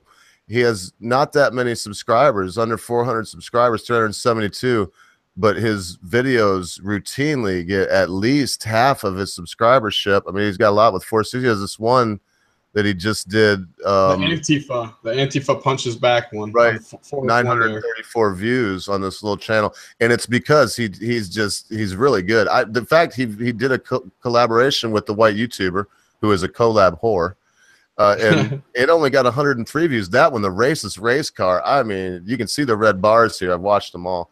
It's second to none. But anyway, just kind of flattered that dude tunes in. He's a extremely apt gentleman. He's really cool. I've ran into him. He's watched me on live streams too. He's awesome. The other video that was up there was really good too. The 1984 CNN one. I like the monkey. I like the monkey bar one. And yeah, I've been on streams with the finer print. He's a cool guy. And that's enough kissing his butt. Let's move on, guys. Yeah. Oh, sorry. Well, I got into it too. Now the monkey bar one, that was not to kiss his butt, but that is. I just watched that today, and the queer kids stuff. I see people take them apart, and it's such low-hanging fruit that it never really makes the person taking them apart look good. But he did it in a way that it worked, man. It's the first one that I've seen done by them. It's like, okay, all you really have to do is, like, I watched the Bill Nye thing with that, you know, they were dancing around singing about genders and stuff. That is, oh my God. You don't even have to do commentary on it. All you got to do is play that on your channel and be like, that's all you got to do. It speaks for itself. It's so ridiculous. Anyway. Oh, that's so hilarious. So yeah, I have something that can kind of swing us back on topic on this. Thank goodness. I'm so sorry I've ruined your stream here. Oh, no, this is not my stream. It's yours. And it's not ruined. It's awesome. So, but what I was going to do is swing this around a little bit and talk about this, what I was saying, like the credibility thing. Would you guys do you guys like a YouTuber, let's say, that has 800,000 subscribers? Somebody that's a real voice on YouTube that's in the 500 to 800,000 or something, some mega person. I mean, even somebody like a Sargon or yeah. Would you vote for Sargon? You to mention one of your guests. I had to. Sorry. Well, would you? You know, it was in that contract you gave me. If Sargon, Britt, if Sargon was running for something, would you vote for him? It would just depend on what he actually wanted to do. I don't think I would just blindly give him my trust. If the person that he was running against was somebody that you totally despised, and there was only Sargon running at his name. Well, let's look at it this way: if Lionel Nation was running, or if Boogie was running. Yeah. They're both very charismatic. I don't know that I would vote for Boogie. I would vote for Lionel depending upon what he was running for, based on the fact that he's been a prosecutor, he's been in politics, he understands this stuff deeply. Boogie stuff is more about like funny videos, and you know, I see what I mean. I would still have to go merit based, based on, you know, would I vote? Is that the question? Would you vote for a popular YouTuber? Yeah, and I'm just using that as one example, like a Styx Hexenhammer. How about Thunderfoot then, Brett? Is Thunderfoot? But what if Thunderfoot was to run for some local, whatever you call it? I would say it depends on what he wants to do. And well, he wanted to be an alderman. If we take Clint's example, if it is Thunderfoot against someone I absolutely despise, then yes, I would vote for Thunderfoot. So that's where I'm at. That's where I'm at with the Kid Rock. Well, what about Man of the Year by with Robin Williams in it, where the comedian won? Would you be okay with that if he actually was trying? Like, you saw that movie, right? He's the whole time he's running. Like, oh, you didn't. You need. I haven't. Yeah, Man of the Year. Oh, but the whole time he's running, he even has he's like, oh, well, maybe politicians should just be like NASCAR and have all their sponsors all over their suit. Yeah, and he just shook up the whole race, and then there was a computer error. That's how he won, but I won't spoil the whole thing. Yeah. Be like Robin Williams running for president. Razor Edgelord says Thunderfoot for church council. Yeah. But would you vote for someone like that? That's kind of like voting for Franklin, though, right? Like, they voted for a comedian. That didn't work out well. So, I mean, to wrap it back around, Clint's talking about Kid Rock. So should we vote for a musician who has done edgy stuff in the past? He has used drugs and has admitted it. He is kind of an alcoholic. Is he better than this other person? No, I'm going to vote for John E. James. Yeah, did you Like, see I'm I not in sent that? Michigan. Yeah, I was screen sharing it. I'm gonna vote for Johnny James. Now he's running for on the Republican ticket. I can't find it in the story. I just typed into Google. I tried to find any news on anybody else that was even considered to be in the race, and that's what I found. If what we're talking about here, folks, is cults of personality, isn't it, Britisher? I mean, because we're saying, you know, would you vote for this guy? Well, and it's name recognition, so it's going back to the idea of a cult of personality. So I have to say, man, that it's starting to make me just think that's not going to work. Well, Ogre, let me follow up on what I was saying, though. So Kid Rock is kind of an alcoholic, but so was Winston Churchill, and he led the British Empire. Oh, and man, Lord, please don't compare the two people. Well, I'm not comparing them directly, but I'm comparing their habits. So today, could Winston Churchill win with his alcohol problem? Probably not. Britisher, could you answer that? Winston Churchill could more than likely win simply with wit and rhetoric. Because he was one of the greatest speakers, and he had an enormous quick wit with which he could put other politicians into their place. Yes. But yes, I mean his alcoholism would be an enormous problem to him today. Yes, there's no doubt about that. That's it, Britt. Kid Rock has an enormous amount of wit. If you've ever seen him talk, he's very quick-witted. He cracks jokes. He's a jovial guy. He exuberates. Okay, now if we're talking about having somebody over to the barbecue, Clinton Cocks, okay, but we're not talking about that, man. He's witty in a different way than Churchill was, and I can't believe we're even mentioning those two names in the same sentence in any way. But I could take it to a whole nother level too, if you want me to. And mention Dave. You might as well. I got the Britisher here on this stuff. You might as well go for it. Kick it up a notch and talk about Davy Crockett and his, lack of formal education and things like that. He wasn't a politician either. Neither should Houston shouldn't have, or Sam Houston. He was a drunkard and a pretty boy that wanted to be. This is the problem. So, Britt, to answer your question from before, no, I was wrong. It wasn't Ronald Reagan. It was Davy Crockett. It was those boys that wore coonskin caps and fancy everything and wanted to pretend to be something they wasn't. And they were all problems. Sam Houston was a fool, and so was Davy Crockett. Wait a minute, Ogre. So are you putting President Andrew Johnson in the same category? Because he didn't only do the Trail of Tears, sir. He also ended the bloody bank. He killed it. And that's what we need to do. No, I wouldn't put Johnson in the same. You mean Jackson? You mean Jackson? Andrew Jackson. Andrew Jackson. Yeah. No, I wouldn't put him because we got to remember he was in the Revolutionary War. He was one of our youngest field marshal generals ever. It was 15 years old. And so he had a lot to recommend him outside of that. And he was in politics from also a very young age. But I do think that when we think about, in that same, since I was mentioning people from an era, David Bowie. He was a good politician. He was intelligent. He should have been there, but he was also the real deal. Unlike Davy Crockett was a made up, he was Robin Hood that he created himself. He did not do all these things that he said he did. He told tall tales, threw himself into it. People loved him. He was the belle of the ball. He was Kid Rock. That yes, he was witty in a different way than Winston Churchill. Winston Churchill was also sly like a fox, man.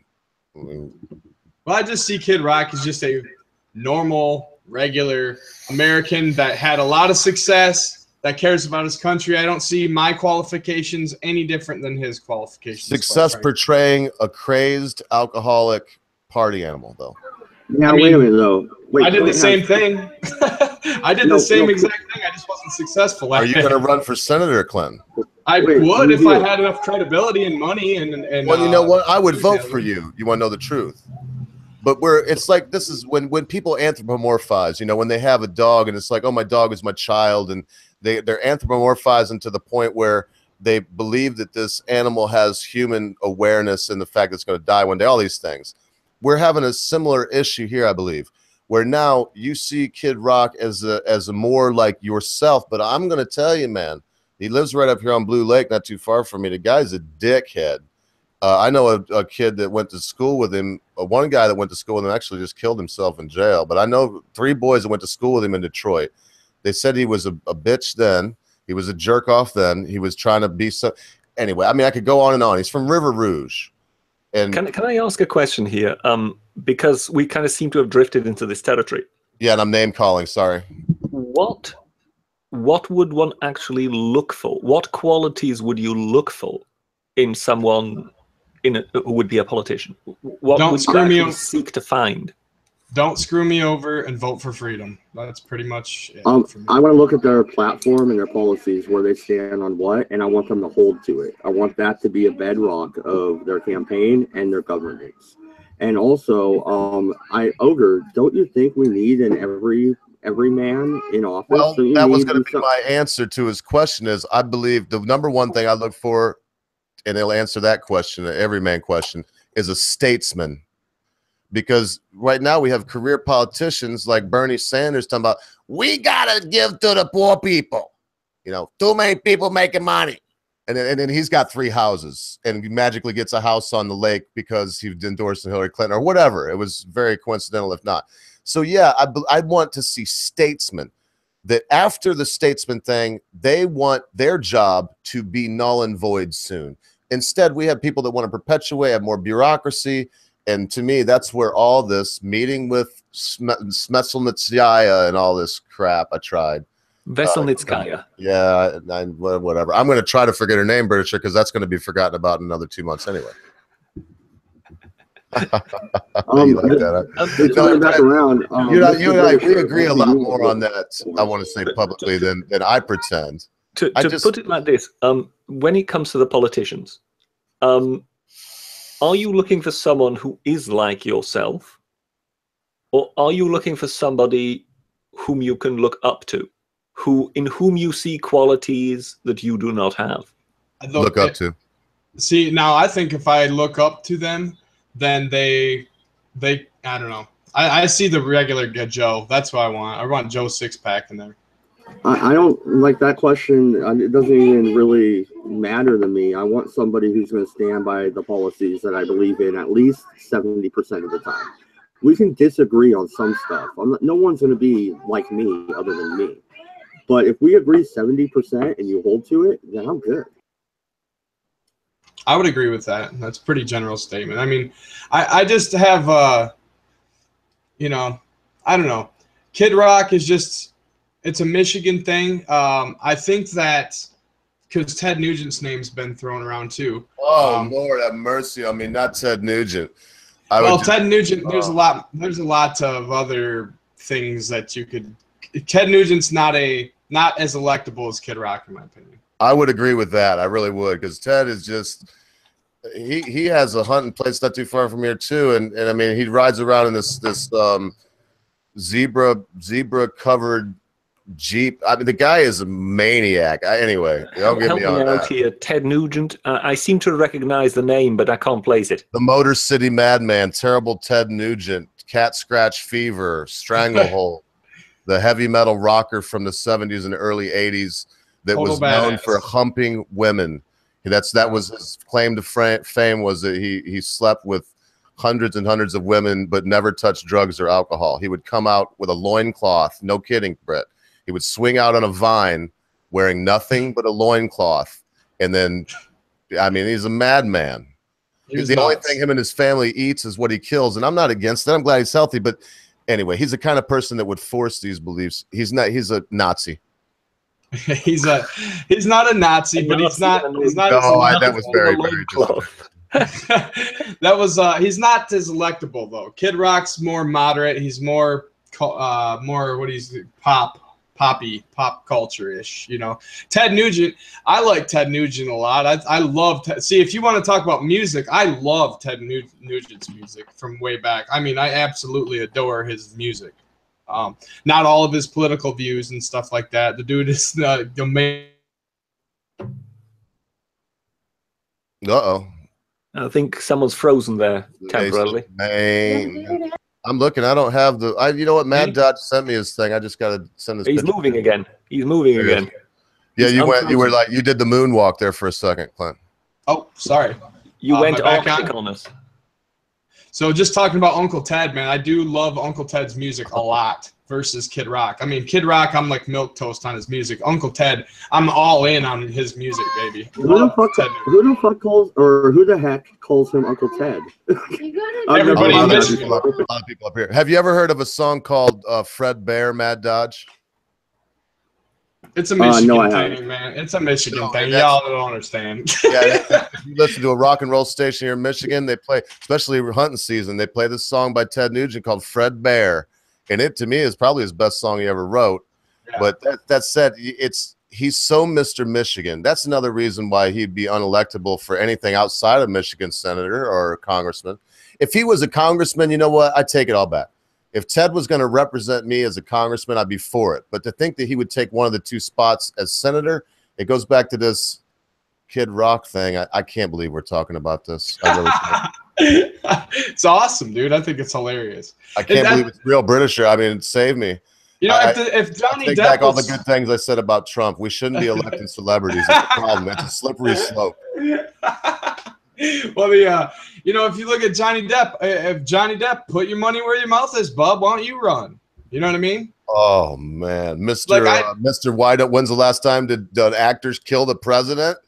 Yeah, no, that's if he's so electable, if he's such a pretty boy, go for it. Johnny Depp is a blithering. No, I'm not supposed to do that. Johnny Depp is a very useful actor and has a place in the society, and he should stick with what he's good at, which is pretending to be a weird pirate.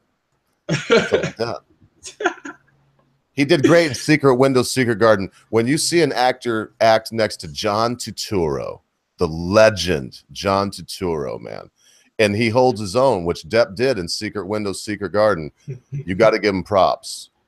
But, yeah, no, Depp's a... Well, back to the actors, he's a good liar, and he admitted that on stage not long ago, right? Like, yeah, they right after that interview or whatever, he's like, "Well, I'm an actor, so I'm a liar, so you can just blow off what I said," or I don't know, that's something like that. Yeah, and Clint, I'm not going to abuse the British or probably myself much longer in about 20 Oh, that's fine. Yeah. I'm going to give you the solid 2 hours. Oh, sure. I'm going to do a short thing tomorrow, and I've got to actually prepare for that. Because I don't have anything right now. This might make the list. I've just got to get some more, you know, as time rolls forward, especially in the chat here, and I'm not going to eat up too much of your last 25 minutes here, but especially in the chat and the people that watch live, the number of British people are going. In fact, if you're British and listening and are still able to type, press 1 if you're British.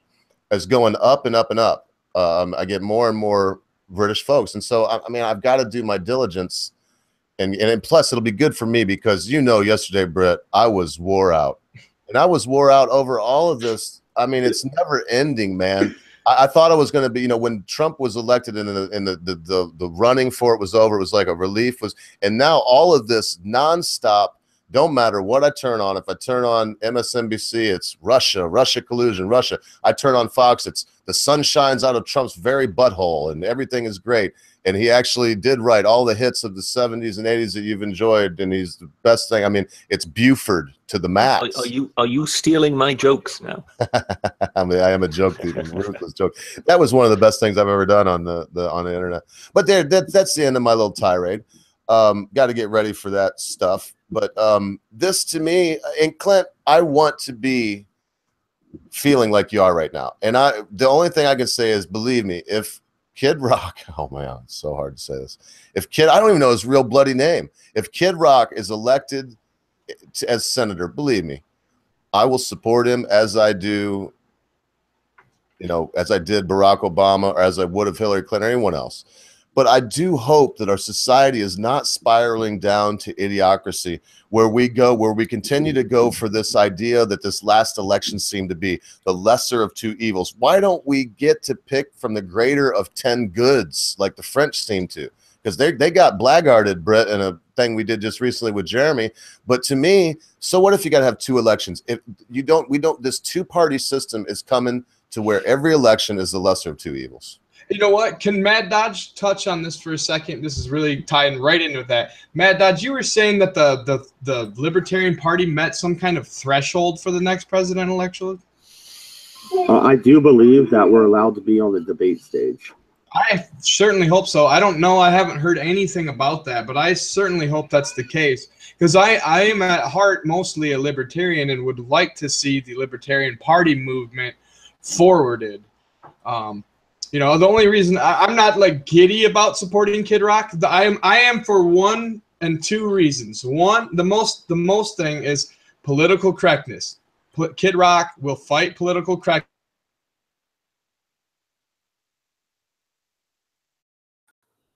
Ali Seelger for president. Political correctness. Green Party 2020. Well, yeah, I'm not exactly down with the Green Party. I'm down with a lot of people that support the Green Party. I was just filling air till you. I was just filling air till you were unfrozen. I was roboting again or something. Maybe if I dumb down the quality of the stream here, but the political correctness. But political correctness. I mean, I absolutely adore that Trump has smashed political correctness, and I think that's very important. And I think that Kid Rock is another candidate who would also help smash political correctness, and I think that is important because just like Mad Dog was saying, his music, he's talked about drugs in his music and things like that. There's no room. He's already, if he's gonna run and he's gonna have any sort of following, they're not gonna care about that at all. You know what I mean? So I think that's a huge. Yeah, that's a very good point. I'm glad it's coming out now. This is going to be the problem, and I can just see the Britisher over there. Just oh yeah, it's happening. This is the issue. If the Mueller thing turns up, where they tie in anything like what happened, I don't care if we're just. Let's remember that Billy Clinton said, "I did not have sex with that woman." And then he suddenly found himself being, going through the impeachment process. They tried to impeach his ass. Well, they did impeach him. They just didn't get him to step down from office. And so if we're in that situation, then believe me, if they tied Trump into this, if they can show through any email that somebody sent him knowledge of this thing, which I'm feeling like it's possible at the least, then, man, it's bad. Then this will be not just gone away. This will be something that will stick with him for a while. It will have legs, Britisher to say. So wait, go back to that. I must have missed the first part. No, well, if they find anything that ties Trump to even this meeting with Don Jr., in other words, if there's an email that's been sent that said, "Hey, Daddy, I'm going to see Vetselsnaya in this commie Spetsnaz ex-KGB agent," is it because they got dirt on Clinton? And he's like, "Okay, boy, go get him." If they find that email, well, this is not going to be something that is just the Democrats will cry bloody murder, and they will go through some kind of something. I believe they'll impeach him. They'll go through the process. Whether or not he has to step down or resign, I doubt it. But that's something that doesn't go away. That's something that has legs that stick with you the whole time. When you're saying if they find it. Oh, yeah. No, they haven't found anything right now. And I know the British are going to really hate me saying this, but it's true. Right now, no law has been broken. They have nothing on Trump. This is three bloody morons getting together and obviously willing to do any filthy, dirty thing. And you have Bannon and we already know that Kushner was giving out information to MSNBC and Morning Joe. I mean, that guy's a loose cannon. I understand that his daughter's great and he needs to keep her around. She's excellent. She would never be part of this crap, I don't believe. But her husband is a loose cannon just swashing around on deck right now. Yeah, I just don't think Bannon should be. If I was Trump, I said it yesterday, I'll say it again. I would be calling three people right now: Bannon, my son, and Kushner. And they'd all be in my office. There would be 3 sheets of paper sitting on my desk facing them where they could read it. And it would say, "I quit." And there would be a spot below for their signature. And I would say, there's your resignations, boys. Get to it. I love y'all. Now get the hell out of the Oval Office.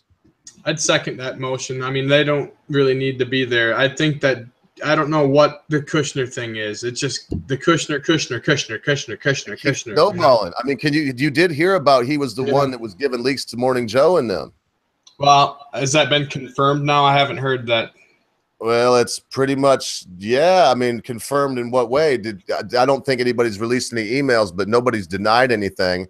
Kushner was, I mean, the idea that the way they're trying to bring it is that he was trying to help by releasing certain things that they wanted. But I mean, come on, man. Kushner is an issue. He is a very crafty seems to be. being. Sir, who would you replace them? Who would you replace them though with, Ogre? Like, it seems how like about somebody around him that he trusts. How about the blonde girl there? What's the blonde girl's name that was kneeling on the couch there? Oh, I can't. Kellyanne. Yeah, how about Kellyanne Conway? What about his daughter? What about the people that are already there? He has one of the best counselors that he could ever dream of with the Secretary of State right at his fingertips, Tillerson. Yeah, just elevate him. I think though that he's surrounded by, he's like a fucking someone that falls into a lake down in South America with piranhas everywhere. Is how it kind of looks. He doesn't have anybody in the White House that he can trust. Well, I just named some I think he can trust, but I don't know. You're probably right. But his daughter and I would say Tillerson and Kellyanne Conway, those are three that really seem like they're on board. I feel like even, and I'm going to get hate for this from everybody probably, but I feel like Sean Spicer should also have probably a much better role with him. He's got his head on straight kind of guy. I like Spicer. I think that Donald Trump is a lot like Jackson in the way that he was an outsider coming in and he's surrounded by enemies. And that was Jackson's failure as president. If you look back at history, he was. Well, he could put Kimberly Guilfoyle in Spicer's place, or he's already got that one girl there, which I don't like her too much. But what's her name there? The Huckabee. Susan. Or it's not Susan. She's all right. Don't get me wrong, but he could put Guilfoyle in Spicer's place. He could do a lot of things right now. But it does seem to me like the piranhas are eating him. He's not choosing to put the strong people in their strong suit where they'd be strong. You know. Yeah, for sure. It really reminds me of the Jackson administration at this point. Yeah, I mean, I'm still draw a parallel, but I don't see it quite like that. I think things are not going that bad. I think that everybody's kind of got this attitude like everything's going to hell in a handbasket. I don't feel that way at all. I'm very still with the president. I believe in his agenda. I believe did you guys see that Gorka thing? Did you see Gorka on Anderson Cooper? That was like the greatest appearance ever. Yeah, he destroyed Anderson Cooper. I never seen such a thing. He's like, that is not reportage. That is just fake news. It's salacious headlines. Yeah. And it was like, the president is a steam locomotive that will not be stopped. I believe that's he made Anderson Cooper look like a fool. Yeah, he did. Really did. And even if he was stretching the truth or being sensational for Trump, it still went over like great. You know what I mean? Like I'm always happy when somebody puts Coop in his proper place there. I don't really think much of Anderson Cooper. No. Project Mockingbird himself. Yeah. No kidding. And yeah, so that was really cool. Gorka, that was a cool thing that happened. But see, I'm with Gorka. I think that things are, and whether he's just talking stuff up, I like Gorka. Just when I thought they knew we made up the Russia thing, they find something even we could not make up. I had to do it. I really just got on the meme train today. I want to make some more. They're fun. You're literally a meme farmer. You're a meme farmer. Well, yeah. I enjoy this. I think you said it today, Clint. That's my favorite movie. Probably, arguably, is Dr. Strangelove. I've watched it more than any other movie. I can almost guarantee you. Mine's The Big Lebowski, of course. I keep saying that all the time, but yes, those two movies are definitely two of my favorites. I was hammering on the Lebowski also. That's good stuff. Since you got Ogre, you wanted to end it soon. I was gonna go ahead and say goodbye. My channel is Mad Dodge Productions. Please check it out. Thank you for having me on, Britisher Review, and of course the Ogre. I'll come on anytime, guys. Thank you. Hey, I'll drop out and go to the chat. So have a good one, guys. All right, Mad Dodge. Appreciate it. Thank you, sir. Take care. Yeah. So if you guys want to wind this down, I guess what I was saying when I went to robot mode. Just real quick, I'll touch on these last 2 points. The 2 points on Kid Rock that I think would be good are the fact that I think he's anti-PC, anti-political culture, which fits right in with Trump. And the fact is that when I started tweeting about this and looking into the tweets and reading tweets and comments, people are melting down snowflake style hearing this. They're just flipping out. They're laughing at him. Tim Black on that Tim Black show, which I like Tim Black every now and again. I try to check him out and watch him. And but he was laughing at him, and that's the same. It's literally Trump over again. They're laughing at him, saying he can't do it. He's not qualified. It's a publicity stunt. He doesn't really mean it. It's like the same exact thing. And if there's one thing I've learned, it's that, yeah, you can do it. And people will try to stop you on your quests. And you got to believe in yourself and power through that stuff. So Meltdown City. Anything that causes everybody to melt down, anybody that people, like if Republicans and Democrats both don't like him, that's kind of my guy. You know, so I'm sticking with him until further notice. I will check into that John E. James fella, because that looks like he was in the service, perhaps. I'm just kind of reading that on the side. West Point graduate who served as an Army captain in Operation Iraqi Freedom, flying Apaches, understands national security, has revenue more than tripled, and 100 jobs have been created under my leadership as president of our supply chain logistics company. Now that sounds pretty appeasing, huh, boys?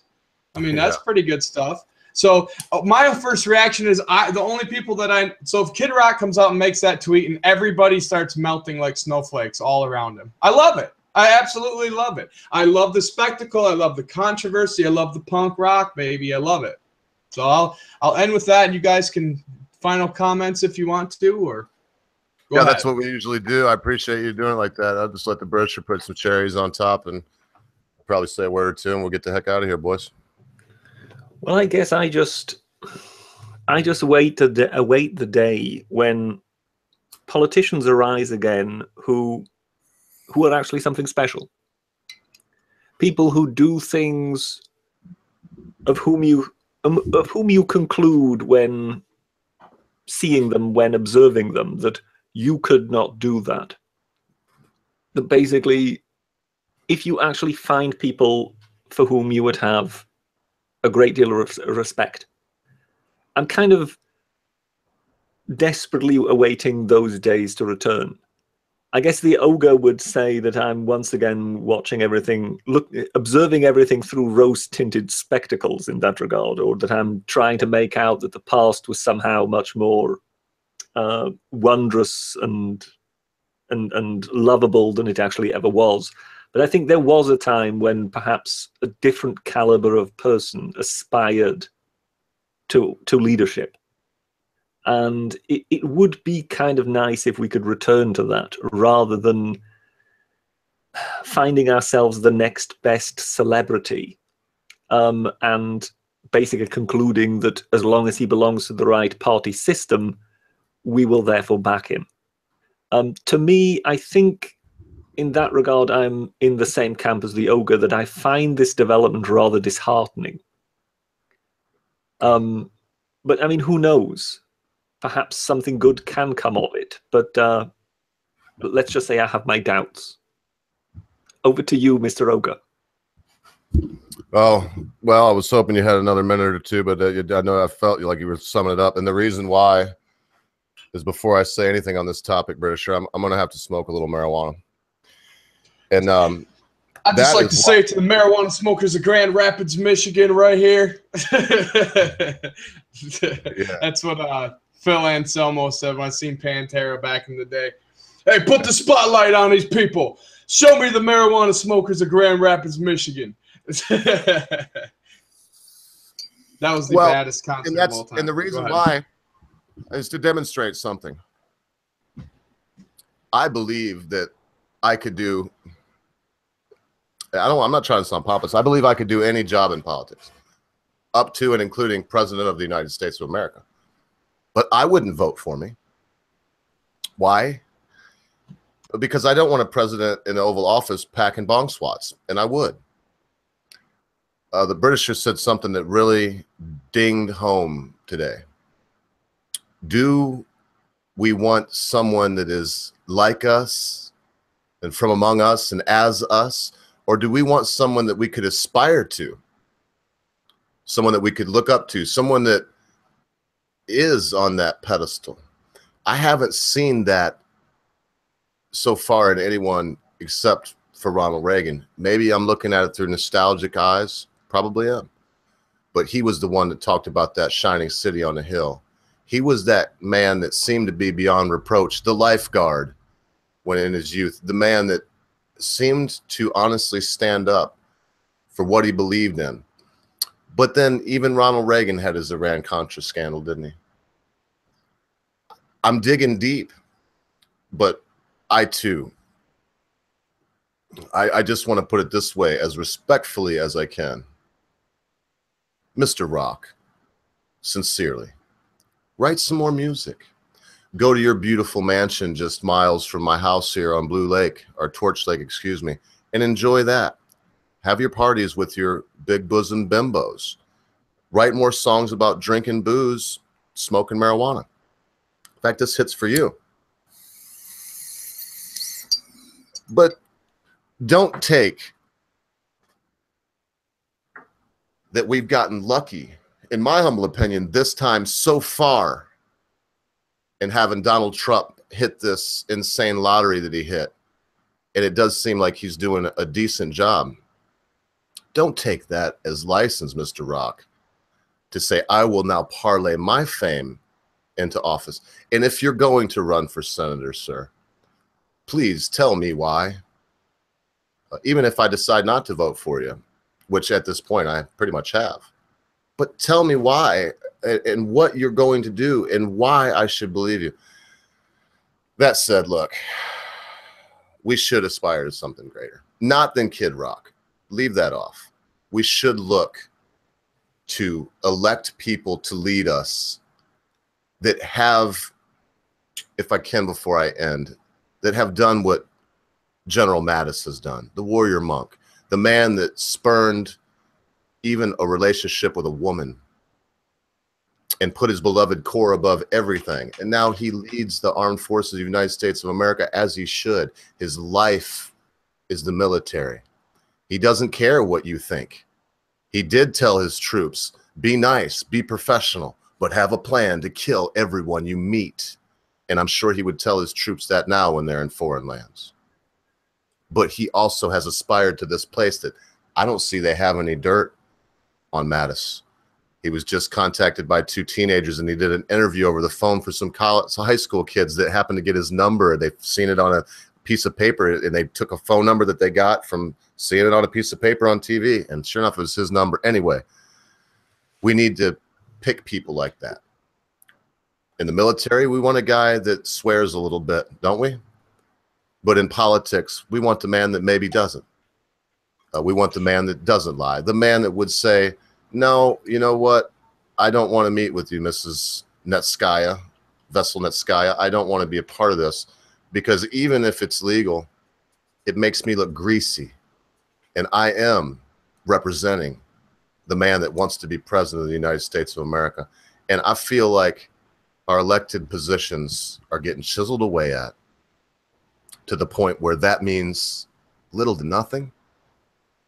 I don't really want a world where high office and places that should command that much respect come down to the lesser of two evils. I want to have the better of two goods. So look, folks, be good to your friends, be good to your family members, be good to your loved ones. Whatever you do, get out there and vote. Be quick to say you're sorry. Be even quicker to accept an apology, especially when that thing your friend, family member, loved one has done seems to be so huge, you'll never be able to forget about it.